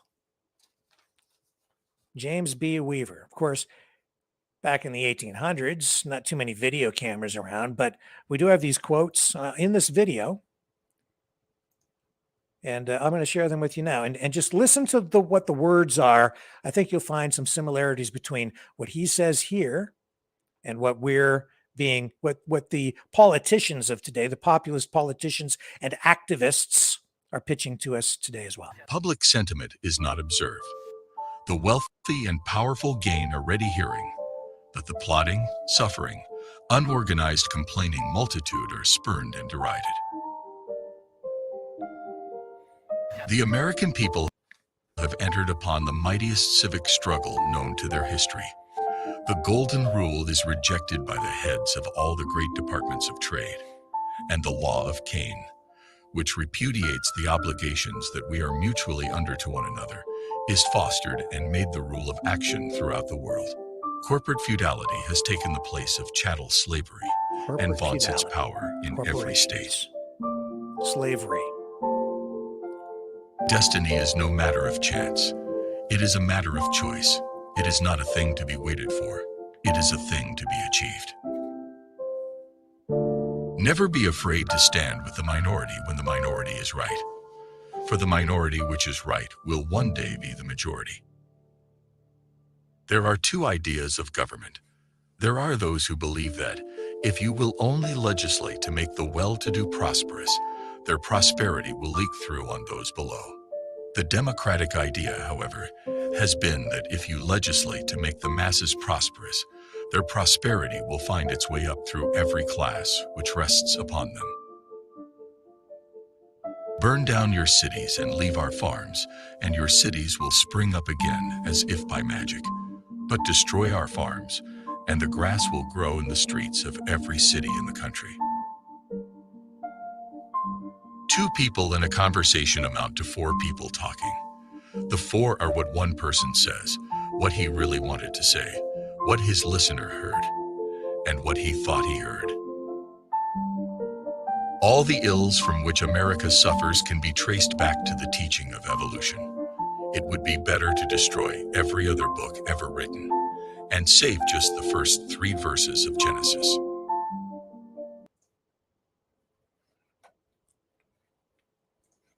Even the references to farming, the language is so similar to what we're hearing today, in my view. Back then, it was about class warfare. Today, it is still about class warfare. And that's what's happening with the populist movement today. They're tapping into those same issues in very much the same way. And I think the populist movement also appeals very much to Christians, church-going folks. And I think that was the case back then too. And you saw that in that last quote.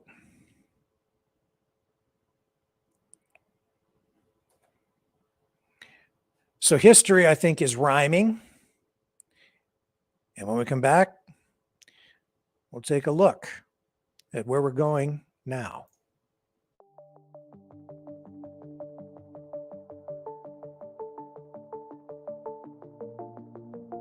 Greetings, brave Mavericks. Our quest for truth continues. We go beyond fake news. Together we expose propaganda. Together we pull others out of rabbit holes. We are maverick thinkers. We are all unique individuals, defenders of individual rights and freedoms, credible, trusted, grounded in reality. Maverick News, Maverick News. Defending free speech, free speech. Donate at freedomreporters.com. Do it now. Tomorrow may be too late. Maverick News. The world is watching.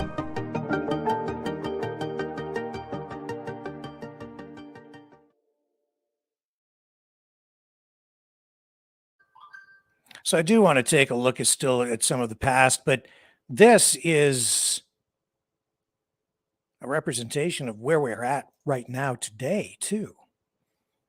This was a freedom rally just this past weekend in Shelburne, Ontario.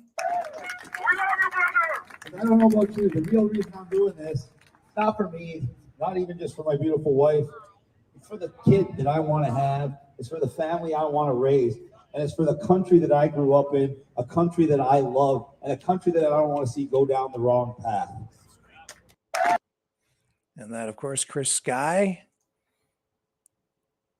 running for mayor in Toronto. And I think he does represent an element of the populist movement in Canada right now. One of the most prominent figures within the freedom movement in the country. But history. It really is rhyming, if not repeating. And so, as I say, as you move through time, and we talked about Senator Huey Long in the 1930s during the Depression, pushing sort of left-wing, the socialist left-wing elements of populism at the time, which probably was fueled by the Great Depression because the common man was suffering so much during the Great Depression. But then you zoom ahead into the 1950s, you get Joseph McCarthy and McCarthyism, that representing more of a conservative element within the populist movement. And then George Wallace. You get up into the 1960s. And then you want to talk about racism. And that element of it, well, he was a segregationist. And what did he do? Well, he used populist rhetoric focusing on the working class, and he tapped into anxiety, fear, resentment among largely at the time, the white middle class, who were struggling to adjust to the sweeping social changes of the decade that flowed well into the 1970s. And at that time, there was a conservative, almost neocon flavor to it. But it wasn't really a neocon. I shouldn't say that. It was a more of a conservative flavor of populism because they attacked Vietnam War veterans. Remember, if people were burning the flag at the time, or if you were opposed to the Vietnam War, you might be called a pinko, communist sympathizer, Red Scare. At the time, that was more in line with what the populist movement was focused on. They would criticize liberals still, criticize the government, which they still do, and they would criticize the elite because it was still a movement of the common man. But at the time, there were certain elements of it that I guess today would be considered more on the right side of the political spectrum. Pro-war, pro-Vietnam War, because at the time you would be seen as being more pro-American if you were supporting the war because you were against communism and against the spread of communism overseas because you had to prevent it from getting here so we could fight the wars over there and not fight them here. That was the mindset of the time. And so in that way, it was a form of nationalism, an expression of nationalism in that sense. And that same mindset was in place in Canada as well. And I remember it right up into the 1970s. And I think that was, in a way, what was expressed even through the character of Archie Bunker in the television show All in the Family. I think in many respects, he was an expression of populism. So here's George Wallace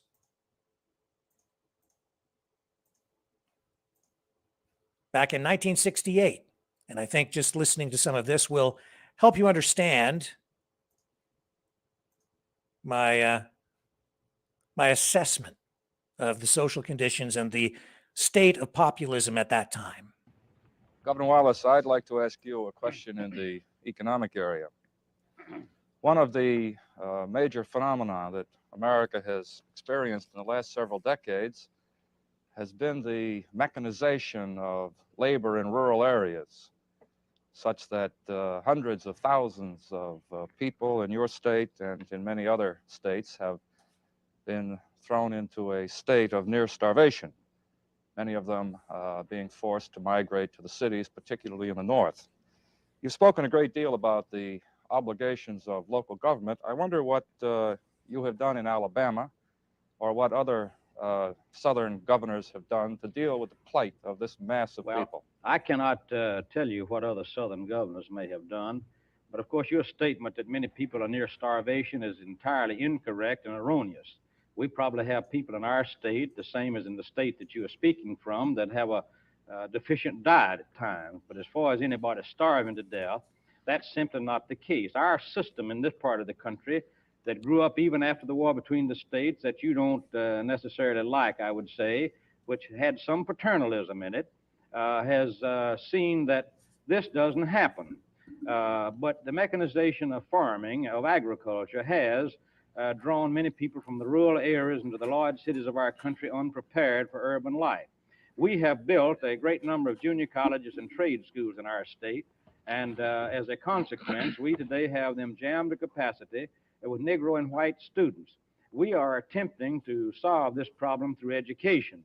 Now, we find that many of our Negro citizens have gone to New Jersey, to Michigan, and to New York because politicians in those states have said it's so good here and it's so bad in Alabama. But we find that many of them who went there came back and said it's a lot better in Alabama than it was there. Well, because- Governor, I've certainly... How many came back? I certainly am an advocate of higher education, and I commend you for the building of junior colleges, but that doesn't do much to ease the plight of families who have no jobs. Now, Well, I noticed 2 weeks ago that Justice Hugo Black of the Supreme Court ordered the state of Alabama to restore 20,000 children to the public welfare rolls there. Yes, sir. And there are many other reports from southern areas that Well, people are in a state of severe malnutrition bordering on starvation. Well, that's not correct. I would like to invite you gentlemen to come down and see for yourself, and you will say what many have said when they got here, that we've just been misled. Now, well, there are a number of commissions that have gone down and have reported to the Congress and to the American people quite to the contrary. Well, Which that's right, but commissions, that doesn't sir? mean that the commissions are reporting truth, because we just don't have. Well, people they're very starving to death. very reputable members on these commissions. Well, Professor Cloward, would you cite a specific commission report? And then we can ask the governor about Well, that. there was a commission report that was filed just a few months ago. By whom? By a group of organizations in the North, such as the Field Foundation. The commission was headed by Mr. Leslie Dunbar, formerly of the Southern Regional Council, and it was supported by a number of foundations, governmental organizations, and private individuals. And they had doctors who examined the condition of children, and very reputable physicians who had no particular stake in condemning the South. Well, unnecessarily. this exists where you have poverty, not only in Alabama and the South, but it exists in New York. Well, it does exists exist New in Jersey. Alabama, sir? Is that what you're saying now? I'm saying that what you're saying, you get the commissions to study Alabama, but where did the rioting and where did the breakdown of law and order come? Because they said conditions were intolerable. It wasn't in Alabama. We didn't have any breakdown of law and order. We didn't have any rioting. Nobody said anything about rioting. It was a No, question I know about you didn't say anything poverty, about Governor. rioting, but they say that Well, the my cause question of the was about- riots came because of poverty. My question was And about the lack- economic policy.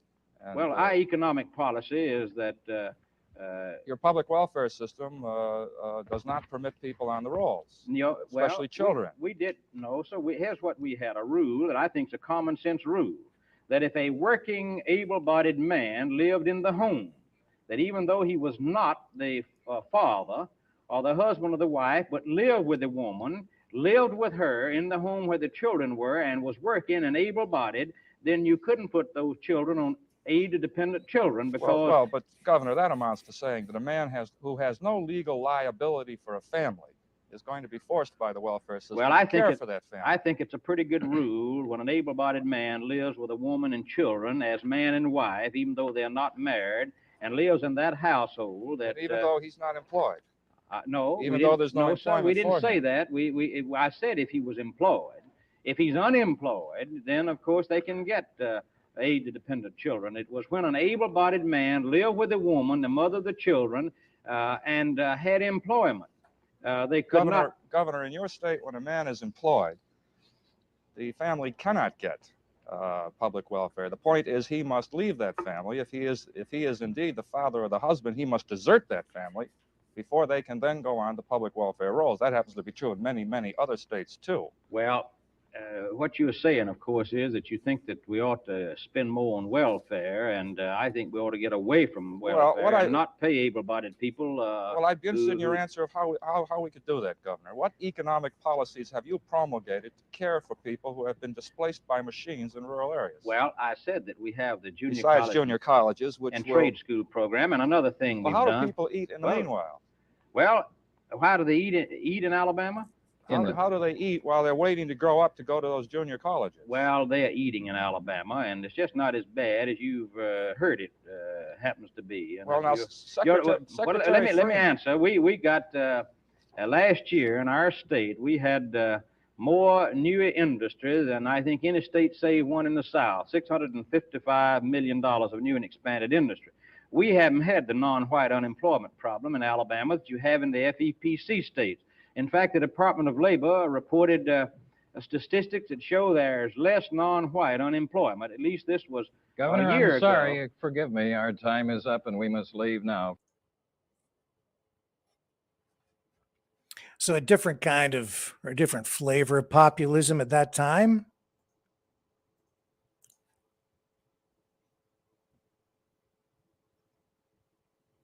George Wallace. And I think it was a reflection or an expression of a different kind of nationalism too, but definitely a form of populism. So move forward into, today's modern era, and who are the populist figures that we see today? Well, Barack Obama, Democrat, but in many respects, he tapped into the populist movement with a lot of his policies, his focus on healthcare, for instance. That was the sort of the socialist side, the appeal to the common man that way. And Bernie Sanders was the same thing. He was in many respects a populist, adopting policies, socialist in nature, economic policies that focused on socialism, economic policies and social policies that focused on the working class to appeal to the working class. And that's why even someone like Donald Trump, who ran as a Republican, but really embodies the modern spirit of populism. And when he ran and won in 2016 for president, and he came down that escalator,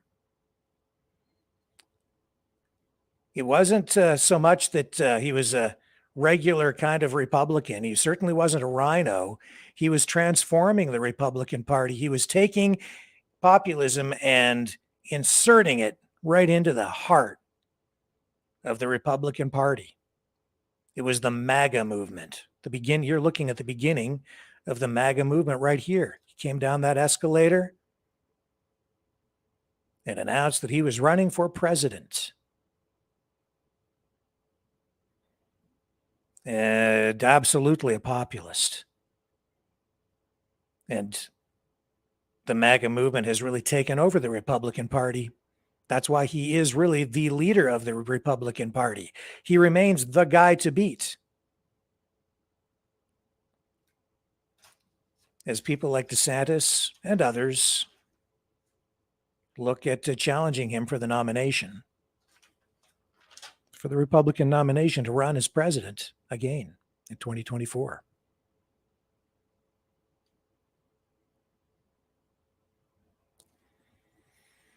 So that's a reflection. That's history rhyming. And what kind of policies has Trump embraced? What has he focused on during his time? Well, it's been in many ways sort of socialistic, hasn't it? He embraced things like tariffs, immigration, taxes, attacked the elite, the deep state, government, attacked media.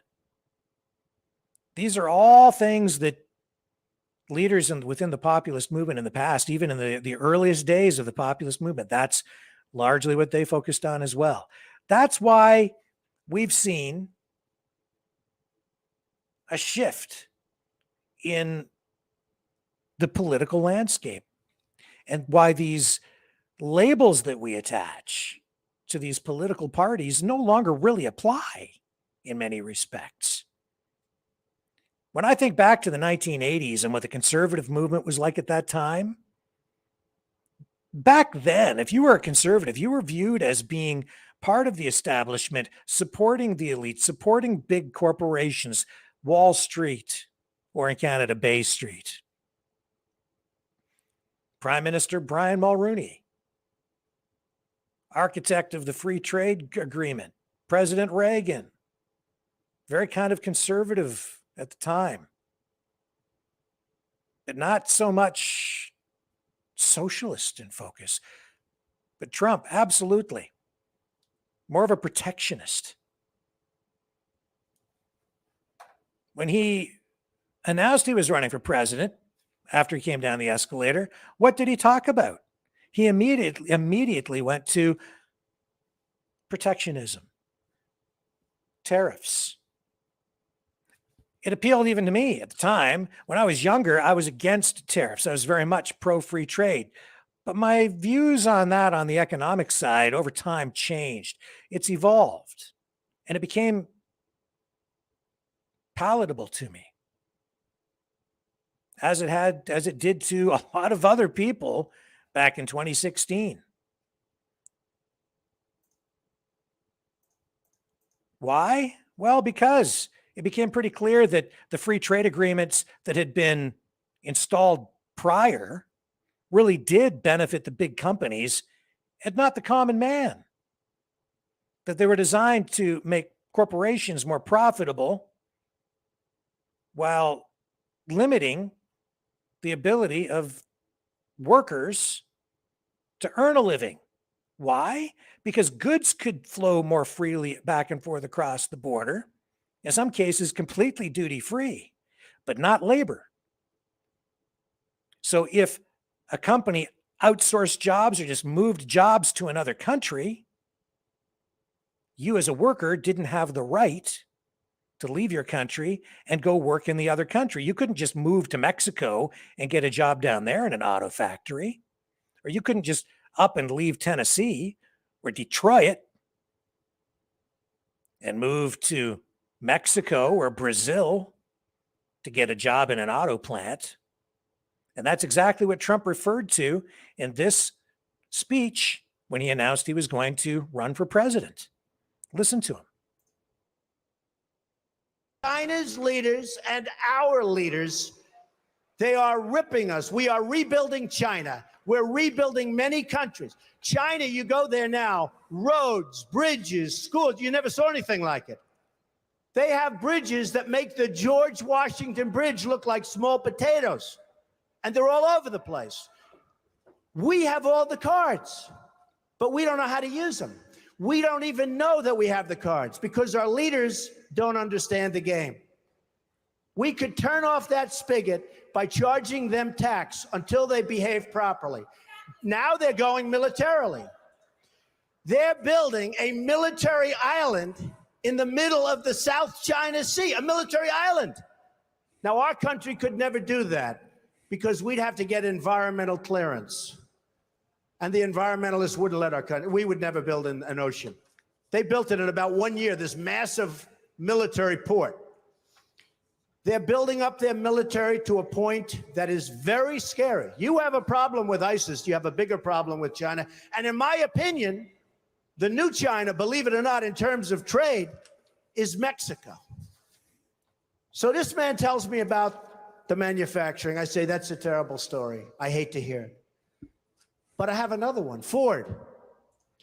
So Mexico takes a company, car company, that was going to build in Tennessee, rips it out. Everybody thought the deal was dead. Reported in the Wall Street Journal recently. Everybody thought it was a done deal. It's going in, and that's going to be it, going into Tennessee. Great state, great people. All of a sudden, at the last moment, this big car manufacturer, foreign, announces they're not going to Tennessee. They're going to spend their $1 billion in Mexico instead. Not good. Now Ford announces a few weeks ago that Ford is going to build a $2.5 billion car and truck and parts manufacturing plant in Mexico. $2.5 billion. It's going to be one of the largest in the world. Ford, good company. So I announced that I'm running for president. One of the early things I would do, probably before I even got in, and I wouldn't even use, I know the smartest negotiators in the world. I know the good ones, I know the bad ones, I know the overrated ones. You got a lot of them that are overrated. They're not good, they think they are. They get good stories because the newspapers get buffaloed. But they're not good. But I know the best negotiators in the world. and I'd put them one for each country. Believe me, folks, we will do very, very well. Very, very well. But I wouldn't even waste my time with this one. I would call up the head of Ford, who I know, if I was president. I'd say, congratulations. I understand that you're building a nice $2.5 billion car factory in Mexico, and that you're going to take your cars and sell them to the United States, zero tax, just flow them across the border. And you say to yourself, how does that help us, right? How does that help us? Where is that good? It's not. So I'd say, congratulations, that's the good news. Let me give you the bad news. Every car and every truck and every part manufactured in this plant that comes across the border, we're going to charge you a 35% tax, okay? And that tax is going to be paid simultaneously with the transaction. And that's it. Now, here's what's going to happen. If it's not me in the position, it's one of these politicians that we're running against. You know, the 400 people that we're already against. And here's what's going to happen. They're not so stupid. They know it's not a good thing. And they may even be upset by it. But then they're going to get a call from their donors, or probably from the lobbyist for Ford, and say, you can't do that to Ford because Ford takes care of me and I take care of you, and you can't do that to Ford. And guess what? No problem. They're going to build in Mexico. They're going to take away thousands of jobs. It's very bad for us. So under President Trump, here's what would happen. The head of Ford will call me back, I would say within an hour after I told him the bad news. But it could be he'd want to be cool, and he'll wait till the next day. You know, they want to be a little cool. And he'll say, please, please, please. He'll beg for a little while, and I'll say, no interest. Then he'll call all sorts of political people, and I'll say, sorry, fellas, no interest, because I don't need anybody's money. It's nice. I don't need anybody's money. I'm using my own money. I'm not using the lobbyists. I'm not using donors. I don't care. I'm really rich. I'll show you that in a second. And by the way, I'm not even saying that in a brag. That's the kind of mindset, that's the kind of thinking you need for this country. So, because we got to make the country rich, it sounds crass. Somebody said, oh, that's crass. It's not crass. We got 18 trillion in debt. We got nothing but problems. We got a military that needs equipment all over the place. We got nuclear weapons that are obsolete. We've got nothing. We got Social Security that's going to be destroyed if somebody like me doesn't bring money into the country. All these other people want to cut the hell out of it. I'm not going to cut it at all. I'm going to bring money in, and we're going to save it. But here's what's going to happen. After I'm called by 30 friends of mine who contributed to different campaigns, after I'm called by all of the special interests and by the donors and by the lobbyists, and they have zero chance at convincing me, zero. I'll get a call the next day from the head of Ford. He'll say, please reconsider. I'll say no. He'll say, Mr. President, we've decided to move the plant back to the United States. We're not going to build it in Mexico. That's it. They have no choice. They have no choice. There are hundreds of things like that. I'll give you another example. Saudi Arabia. They make $1 billion a day. $1 billion a day. I love the Saudis. Many are in this building. They make $1 billion a day. Whenever they have problems, we send over the ships. We're going to protect. What are we doing? They got nothing but money. If the right person asked them, they pay a fortune. They wouldn't be there except for us. And believe me, you look at the border with Yemen. You remember Obama a year ago. Yemen was a great victory. 2 weeks later, the place was blown up. Everybody got, and they kept our equipment. They always keep our equipment. We just said used equipment, right? They always keep our equipment. We ought to send some real junk, because frankly, we ought to send our surplus. We're always losing this gorgeous brand new stuff. But look at that border with Saudi Arabia. Do you really think that these people are interested in Yemen? Saudi Arabia, without us, is gone. They're gone. And I'm the one that made all of the right predictions about Iraq. You know, all of these politicians that I'm running against now, it's so nice to say I'm running as opposed to if I run, I'm running.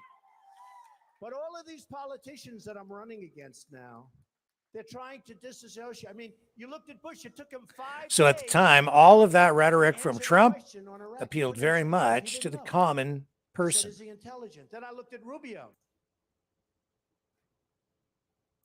Absolutely, or a populist message, a populist focus, a populist candidate, MAGA, a populist movement, nationalist in focus, economic policies meant to appeal to the common person, the working class, protectionism, tariffs, a nationalist foreign policy. And that's why at that time, you saw so much crossover in support from Bernie Sanders supporters to Trump. And when Sanders was cheated, essentially, out of the nomination for the Democrats, a lot of his supporters went to Trump. You wouldn't think, you know, if it was back in the 80s or the 90s, and it was a Republican versus a Democrat, a conservative versus a liberal, at that time, there wouldn't have been any way that a socialist supporter would have gone and crossed over to the Republican side. But with MAGA, there is this blurring of political ideologies. That's what populism does. It attracts people from across the political spectrum, where people come in because certain aspects of the movement appeal to a person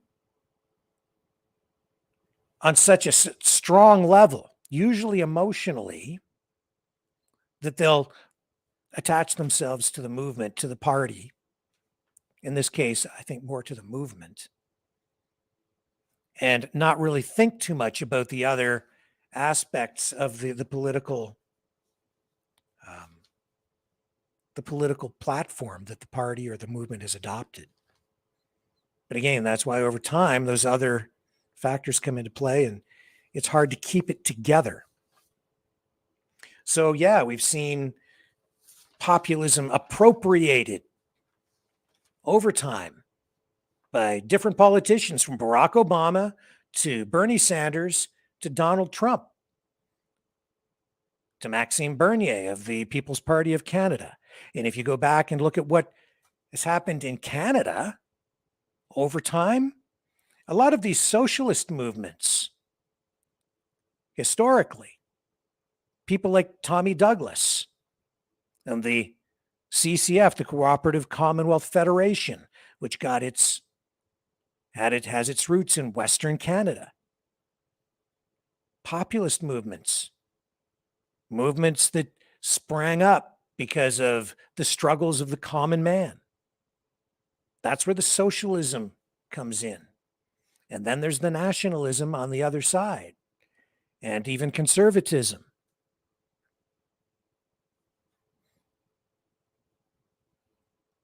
It appeals to the common people. And it has always played on the fears, the anxieties, and the dreams of the people. Emotions. Those are the buttons they push. Always. To generate support. They tap into a lot of those concerns that people have, usually legitimate, in order to bring people in. Reform Party in Canada, Preston Manning. Again, a populist movement, very much a populist party. A forerunner, really, to today's People's Party of Canada. The PPC starting as a party in Canada with a bunch of conservatives who found themselves homeless when Maxime Bernier was, like Bernie Sanders, probably cheated out of the leadership of the party. Because at the time, if you go back and look at that leadership race, he lost by 1%. And what was it? It was the farmers, the dairy farmers and their cartel, the dairy farmer support, and the dispute over government control and management of the milk supply that was the issue that cost Maxime Bernier the leadership. Andrew Scheer at the time promised to support the farmers and keep supply management in place. Maxime Bernier, a free market guy, more conservative, even I guess you would say a right wing, especially in his economic policies and his social policies as well. So he's very much on the conservative side of things, especially at that time.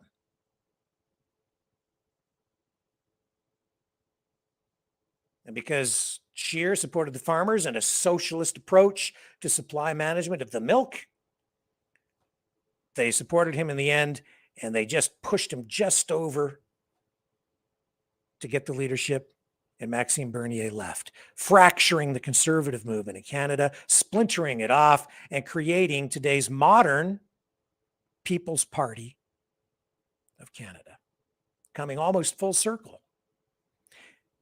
You also need to understand that it was populists from the United States, many of them farmers, who moved from the southern US to Canada back in the early 1900s and brought with them this populist ideology and socialism. It was socialism that was brought to Canada really by many US citizens at the time who emigrated to Canada because of the economic conditions, and they moved into provinces like Saskatchewan and Alberta. A lot of people don't realize that that is really where the socialist movement in Canada got its start.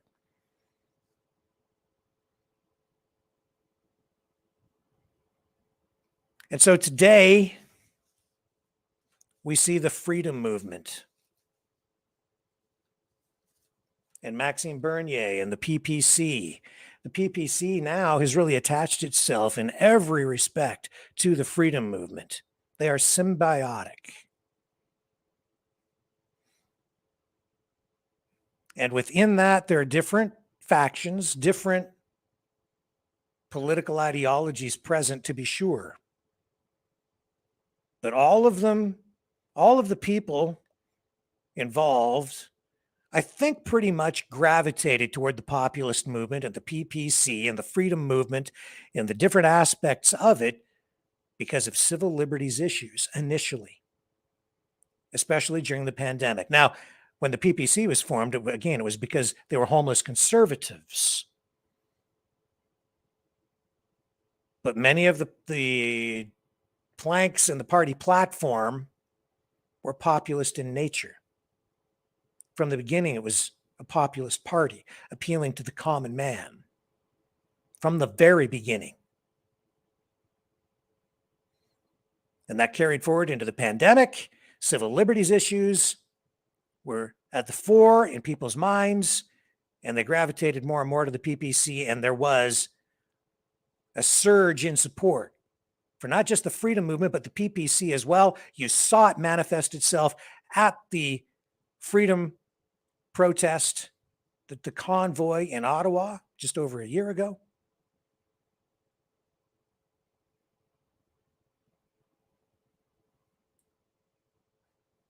And in the federal election in Canada,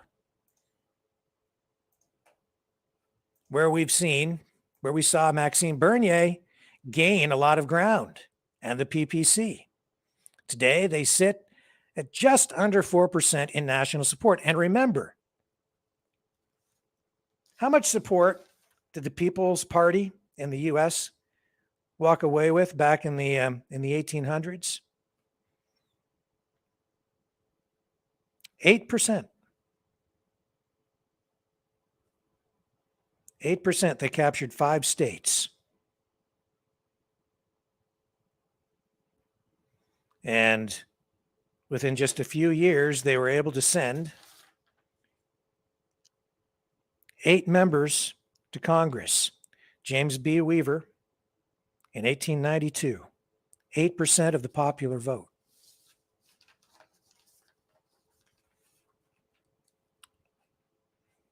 %4 for the PPC in Canada right now.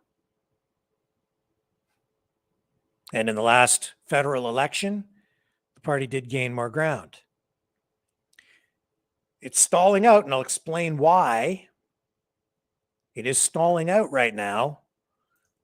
But here's Maxime Bernier on election night back in 2021.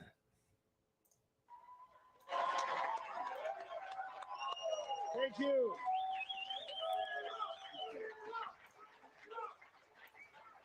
Yes, go ahead. Freedom, yes.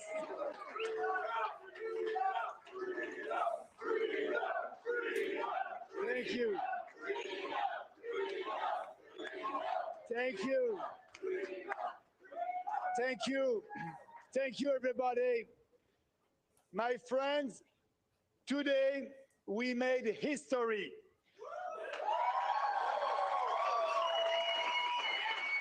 Mes amis, aujourd'hui, nous avons fait l'histoire. Canadian politics will never be the same again. When we started this campaign 5 weeks ago, everybody thought we would only be a footnote. At the beginning, the media did not even cover us. And then they had to start paying attention.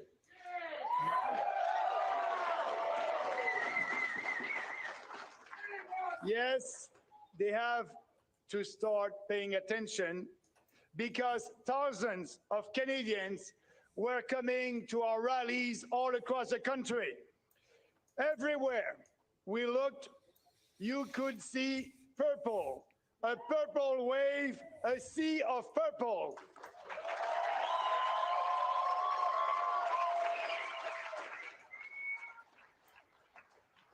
My friends, this is not just a political party. It is a movement. It is an ideological revolution that we are starting now.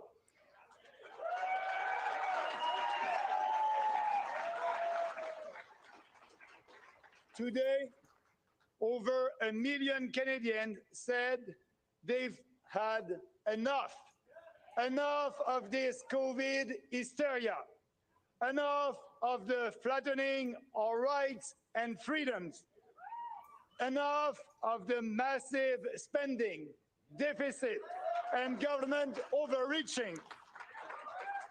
Enough of the lies of establishment politicians.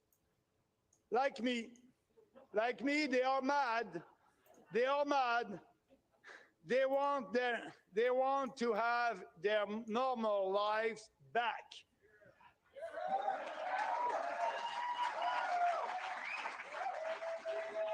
They don't want the tyrannical Chinese model that you admire, Mr. Prime Minister. They don't want that. Les autres, yeah, we want freedom and we will have freedom.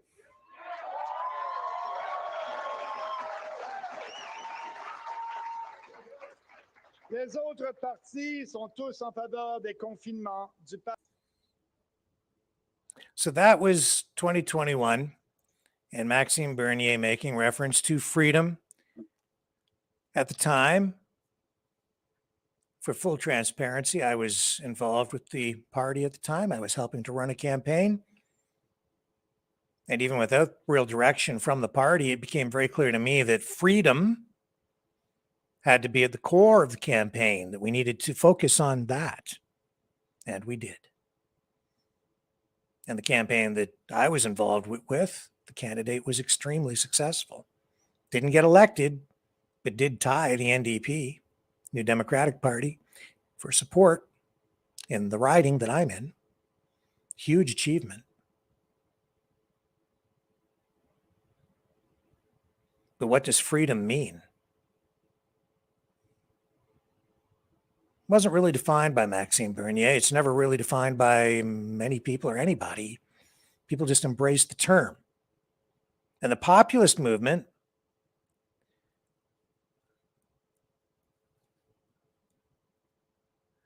I think today is really a rebranded populist movement. They're calling it the freedom movement. It's really a populist movement. And then there's a sub-movement within that. And I would say that at the core right now, the freedom movement has a common law element that is percolating, spreading. It's at the heart of a lot, maybe at the heart of the whole thing. I showed this chart some time ago. Some people lost their minds when I showed it. I'm going to show it again. It's some people call it a spaghetti chart. It's still available online. It's still up. It's a Coggle map or a flow chart. I still do not know really who made this. But this chart was made a long time ago. I won't get into the dating here tonight, but it has all the players pretty much, as far as I can tell, listed on this thing. And what's it called? It's about the freedom movement, but the title of it right there in the center, Sovereign Citizen Infiltration.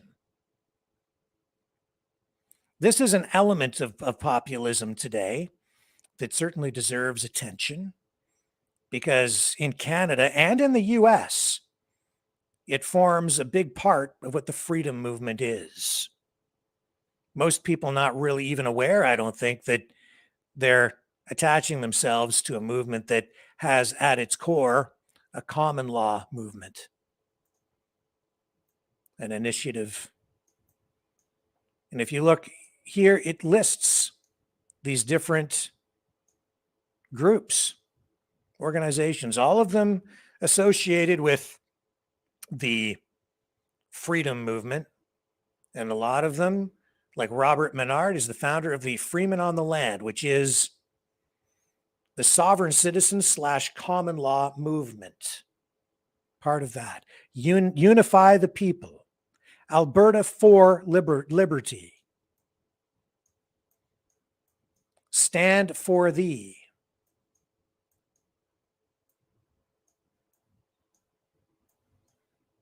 Arthur Pawlowski, who is now part of or was until he was just kicked out, the Independence Party out in Alberta, another organization that really has common law at its core, part of the freedom movement.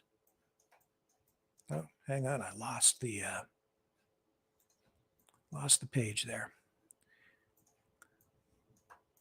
Just go over the list. Go over this chart. Somebody took a lot of time to put this thing together, but it lists all these different groups, all the different players, and many of them common law groups. And over time, as the freedom movement has evolved, and I would say devolved, at the core, this has been sort of exposed, for lack of a better word. It has revealed what was really at the core of the whole thing from the very beginning, which is these common law groups, Action for Canada. And it's interesting to see that they consistently use the number 4 in their names, the titles of these organizations. And they have become more and more organized over time. Honestly, I couldn't understand why people kind of lost their minds when I showed this the very first time. It's just a chart. To me, I thought it was kind of benign. I was just trying to understand what it was and maybe who made it and why. And the next thing you know, I had people threatening to sue me.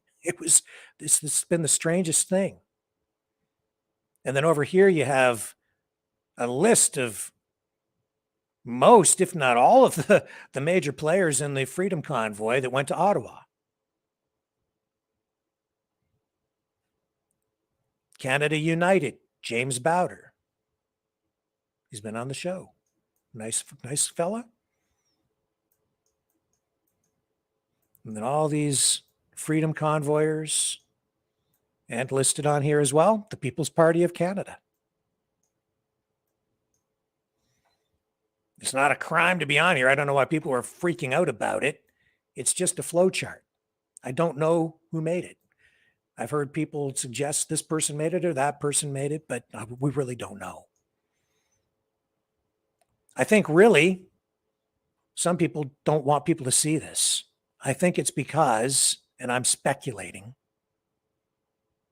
I'd like to deal in facts, but in this particular case, I just think that there's some people who just didn't want to be associated with or didn't want people to realize or know that at the core of all this, there's definitely a strong common law element.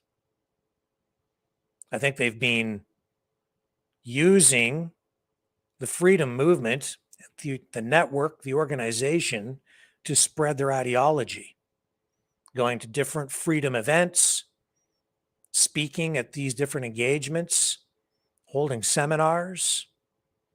They've been using the freedom movement to spread their ideas, their movement, the common law movement, sovereign citizens movement. That's really what is at the very heart of the freedom movement. Now, I think it was thus from the beginning. It's just that when people went to Ottawa, so many just regular people who weren't directly affiliated with any of those groups came out by the thousands and thousands, and it sort of masked all of that. People didn't really see it for what it is. And here's a strange thing. On this chart,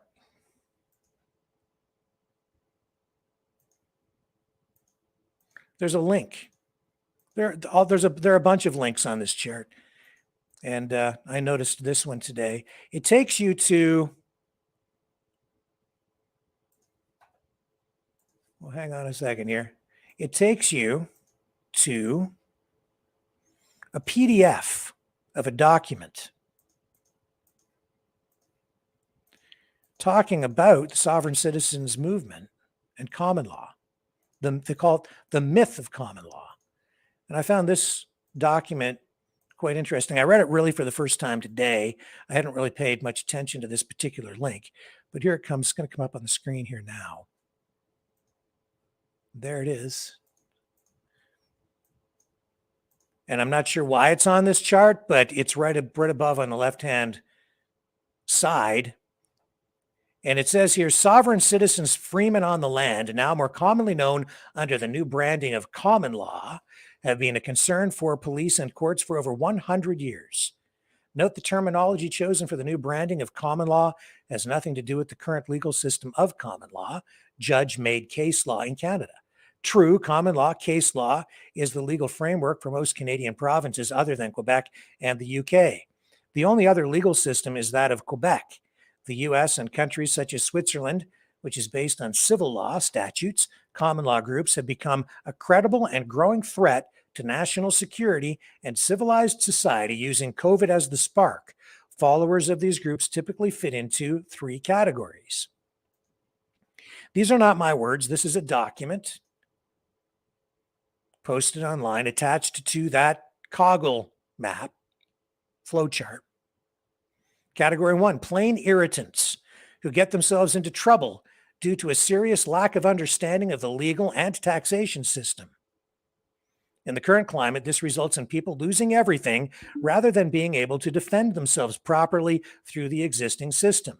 This can also result in rapid escalations of confrontations that put everyone in danger. Let's call these followers dreamers. Category 2, scam artists selling common law or sovereign citizen packages like identity cards, notices of liability that I've talked about on here, common law birth certificates, allodial titles, etc. Victims of this group can become any of the three categories as they move through the fraudulent belief system. At best, victims fall into the first category, dreamers, but now have been scammed out of their hard-earned savings to boot. Let's call this second category schemers. Category 3, the more serious from a security and policing basis are the third category, the true believers. They are designated as domestic terrorists per se. Actually, all of these three categories are tracked and monitored. Followers of this myth can move into this area very quickly, and it is impossible for law enforcement to segregate one from the other. This group of followers truly believe that rather than disagree with the government or laws, they are above them. As such, they have killed, kidnapped, and assaulted police, judges, politicians, the general public, and more. They have even blown up pipelines and committed many other de facto terrorist acts because they don't believe the current laws apply to them. Groups 2 and 3, it says here, are the most dangerous because they are not obvious. This makes me think that this may have been created, this chart may have been created by police, but I do not know. Again, that is speculative. I've often thought of another person who might have created it too, who I won't name because I don't have any proof. And I really honestly do not know who made that chart. And I don't know who wrote this. But it is insightful.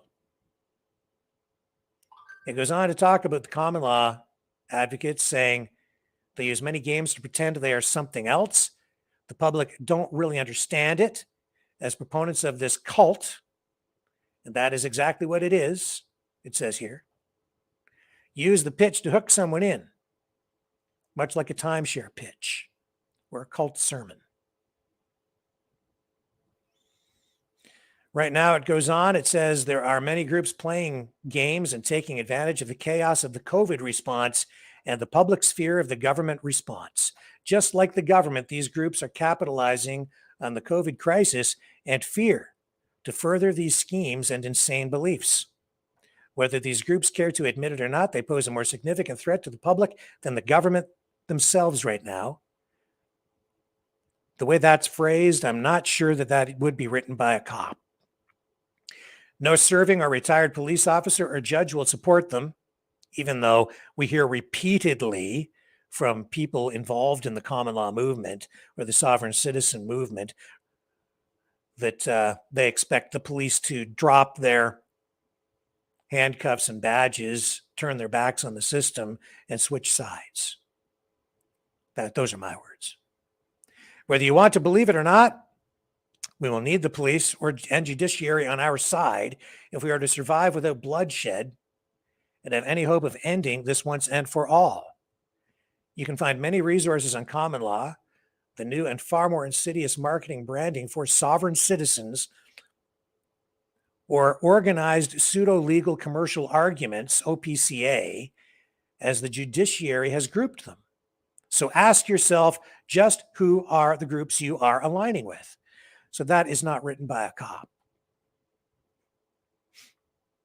And then there are all these different links. And then there is that landmark case, Meads versus Meads, that Catherine, the lawyer who we had on the program talking about common law many months ago, referred to, and we went over that in great detail. I did read that case law.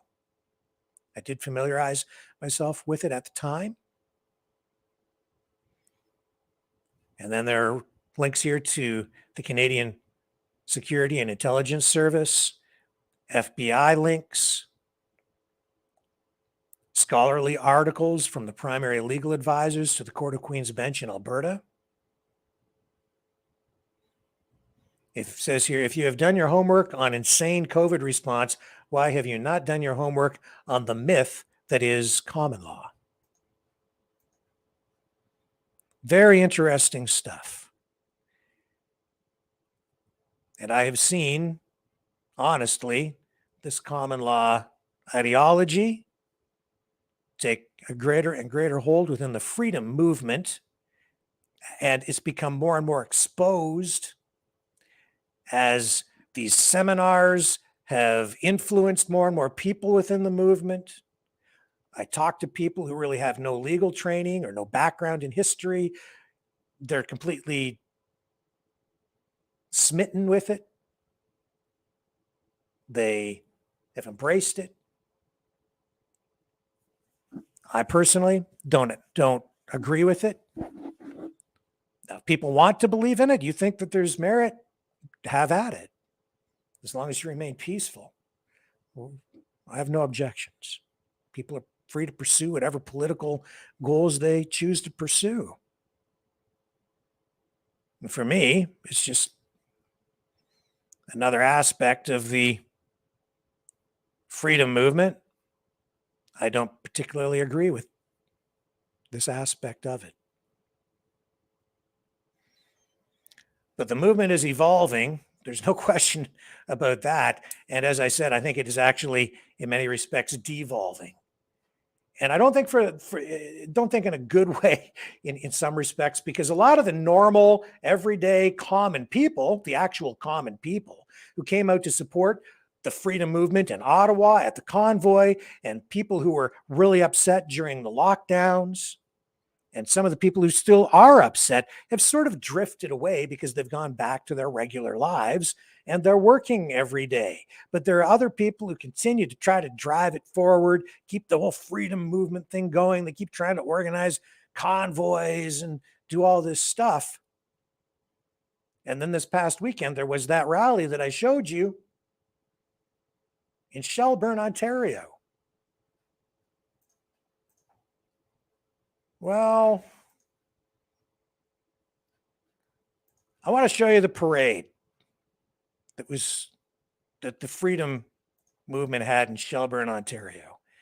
And maybe this will give you a little bit more perspective on where things have, I would say, devolved.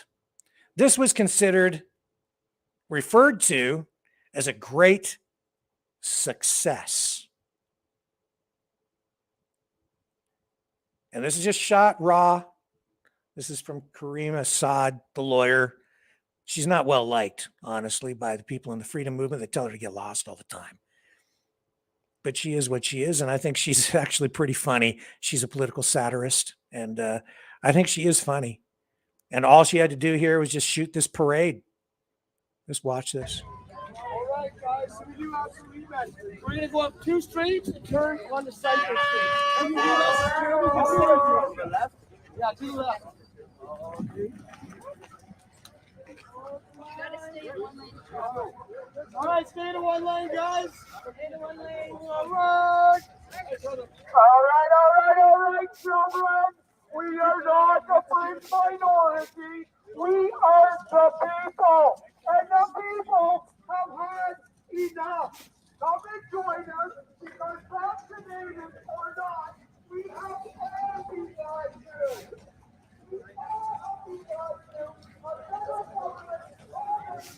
You know.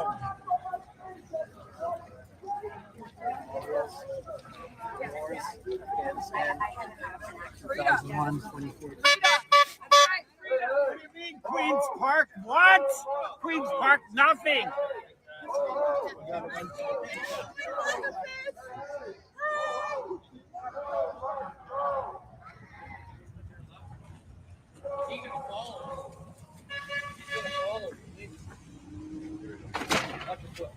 Okay, we're good. We're good.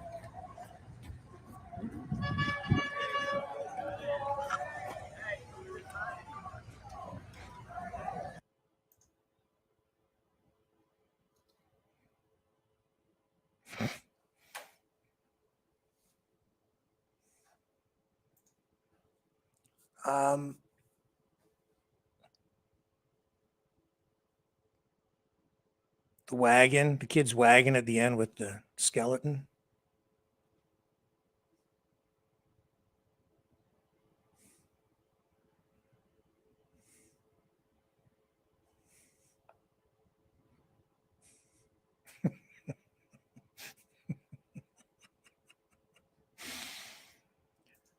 Oh boy.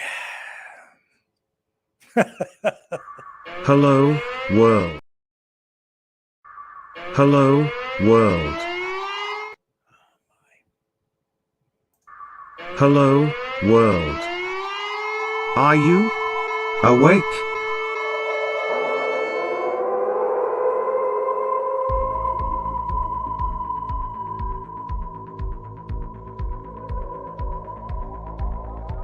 Uniting humankind by liberating millions of minds at a time. Maverick News. The world is watching.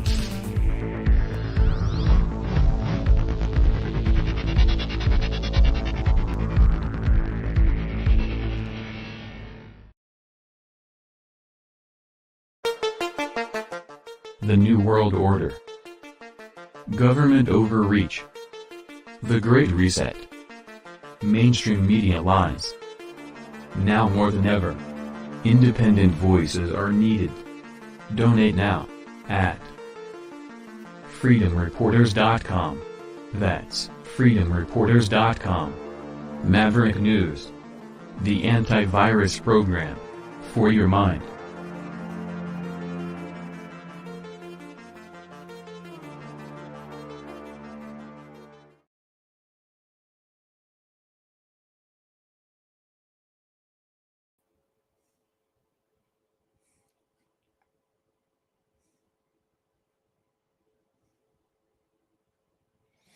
Sorry, everything's sluggish here suddenly with the internet. I can't imagine why. Yeah.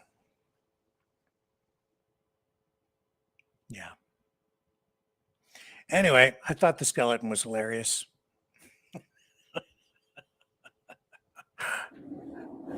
I thought it was funny. I will say this, if we're going to achieve anything, I think we need to do a little better.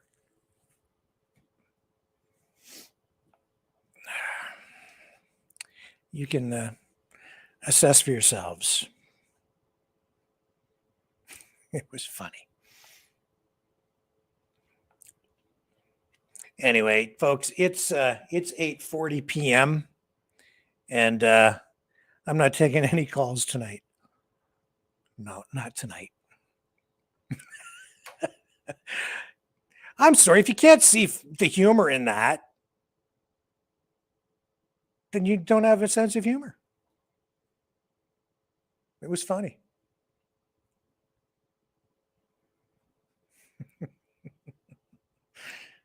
I appreciate everybody spending the time here tonight. There's where we're at with populism today, and I'm glad I can at least smile about it at the end, right? I'm glad they brought a little humor. Thought it was funny. So as I say, I think that it's stalled. What I've just laid out for you was the rise and the stall of populism. But I think that, at any moment it could get kickstarted again. There is still a movement there, a populist movement / freedom movement. I think, though, in Canada, well, in the US as well, we saw the freedom movement sort of fall apart in the US with infighting when the People's Convoy, as they called it, it self-destructed. A lot of fighting. And now we're seeing all this infighting within the freedom movement in Canada as well, as we see different groups fighting over the money and the, who should get the assistance for legal fees. And you're seeing splintering and fighting within the movement because, as I say, you're attracting people from different political ideologies. You've got some conservatives in there. You have socialists. You probably have some communists. You have libertarian Marxists. You have outright anarchists. I know for a fact that you have actual anarchists in there, and you have this very strong common law element within the movement, right at the very heart of it, that has been there from the very beginning. And the People's Party of Canada, that also is, I think, really very much at the center of this,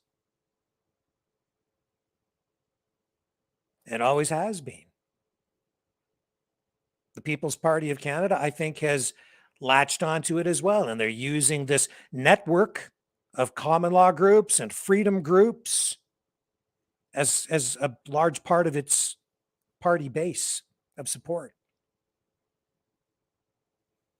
In the US side, you're seeing populism express itself through not just Trump, but I would argue even Robert F. Kennedy Jr., who now has announced that he's going to run, or is going to give us the details on how he's going to run for the Democratic nomination and then for president. I think he's very much a populist.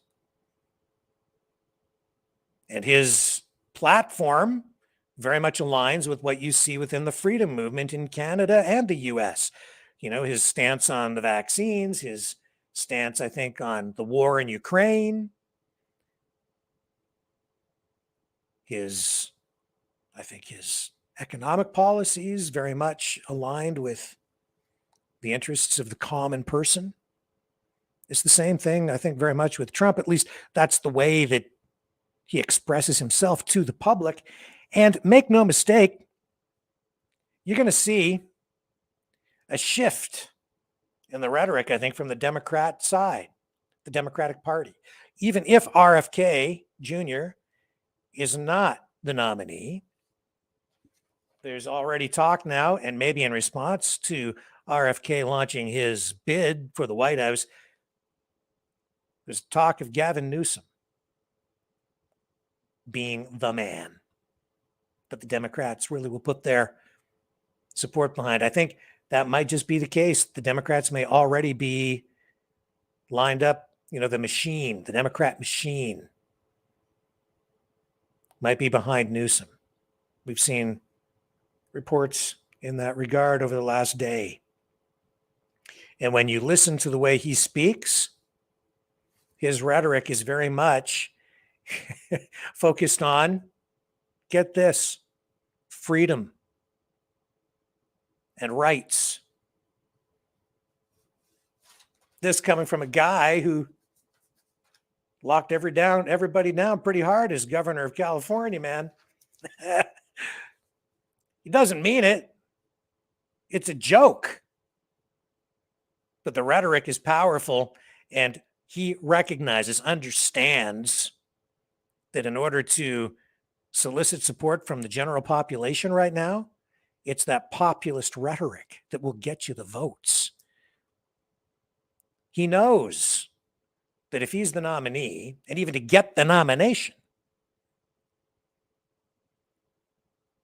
he'll excel. He'll generate a lot of support by using that kind of language, the same kind of populist rhetoric that we hear from Maxime Bernier, Donald Trump, RFK Jr.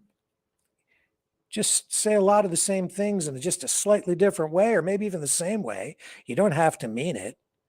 Because even if you say those things that are, you talk about freedom, again, it's a very abstract idea. So you can say, I'm all for freedom, and then lock everybody down.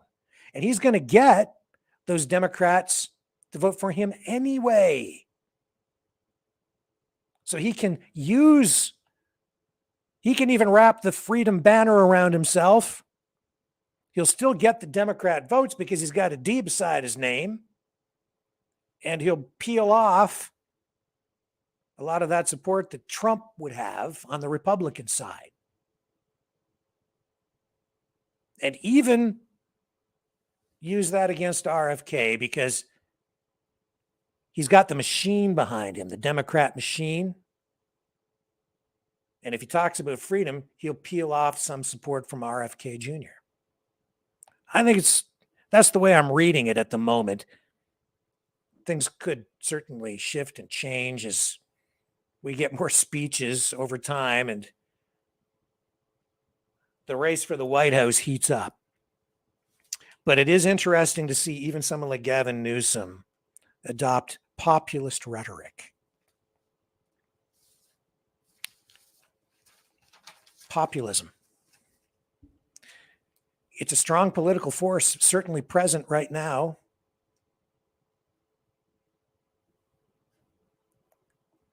And I'm just reading the comments here. I don't know. Someone's telling me I should read the comments. Mouth is telling me I should read the comments. 420 show. Anyway. But yeah, and there's Lori. She says, yeah, beware of fake populists. Going to be lots of them emerging. Yeah, I think so. I think that's exactly right. I think so. Yeah, I think RFK Jr. is the real deal. You know, I think with him, you what you see is what you get. With Gavin Newsom, it's a mirror image. It's like the opposite. That's my assessment of that guy.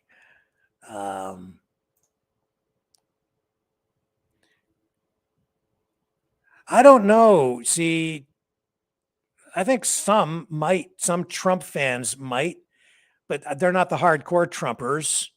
They're the they're the soft ones. You know, they're the ones who are being critical right now. They're the left-wing socialist types. Maybe it's the vaccine issue. Who knows? It could be a lot of things that, you know, there's some things that are costing Trump some political support. And Rising Dragon says if we do a weed show, he wants Mouth to let him know. Okay, well, we'll try to let you know. And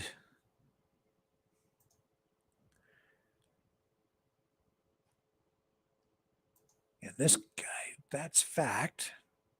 This computer's slowing down. I don't know why. Maybe it's the internet. Mouth of the South, get Rick stoned. Oh, yeah. Not likely. I don't do that. I don't drink. I don't do any drugs. I honestly don't. It's just not my thing. I like to keep my head clear. I've always kind of been that way. Where he says, RFK Jr. is the real deal. DeSantis, not so much. I don't know. I like DeSantis. I do. I think he's done an excellent job as governor in California. I think, honestly, he's, in many respects, been more effective at defending freedom and defending people's rights than Trump has been.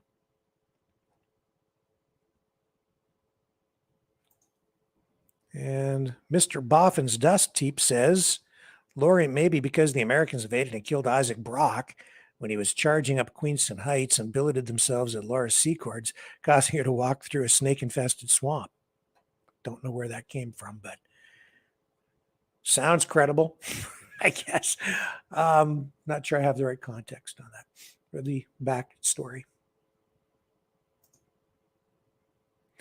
Lori says, haha, we should get Rick stoned on 420. I don't think he's ever smoked a joint in his life. I am pretty straight-laced, it's true. I am. Yeah. I've been drunk, but I didn't like it. I don't like it. I'm not good at it. Cheap date, Rick. Yeah. And Lori, she's on a roll. She says DeSantis is a neocon in MAGA disguise. May well be. Yep. May well be. And this stupid computer, it's sluggish tonight. Come on, come up on the screen. There's Deborah Hart. Well, thank you for the super sticker, Deborah. I really appreciate that.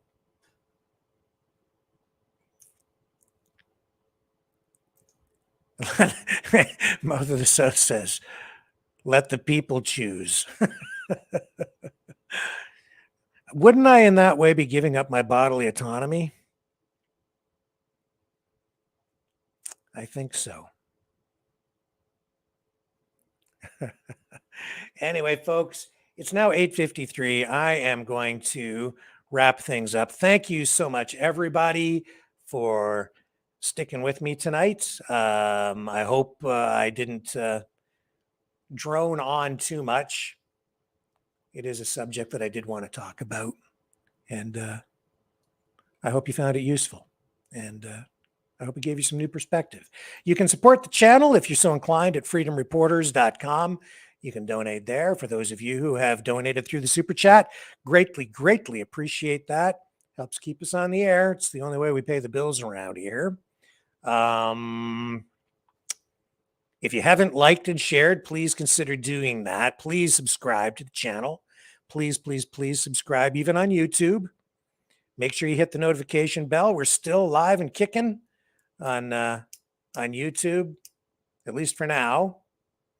One of our channels got permanently banned or something, and then the other channel is still on a ban. We'll get that back, I think, within the next week. And the main channel, as you're watching tonight, is still up and running. Please consider liking and subscribing and hit the notification bell. Please consider subscribing over on Rumble, where we are growing and gaining real traction. Appreciate that. And for those of you who don't share my views, I also appreciate you guys for sticking with the channel and watching. And as long as people are not too disruptive in the chat, I try not to ban people, but you know what that's all about. I do appreciate people sticking here because I do try to bring people on with opposing points of view on political issues as well. So we've had people with all kinds of different views on the show, and I always welcome that too, because we do believe in free speech and a variety of opinions. And another special thank you to Steve from last night, because that was a very good conversation. It ended up being a better conversation than I really expected it was going to be. I wasn't looking forward to talking to him when he called in last night, because I just thought it was going to go sideways and get a little crazy, but it really didn't. It ended up being a good discussion, and I appreciate his patience with me in that way. So thank you very much, Steve. I will be back tomorrow night, same time, same channel, 6 p.m. Eastern Standard Time, right here on the Maverick News channel, where we have the antivirus programs for your mind.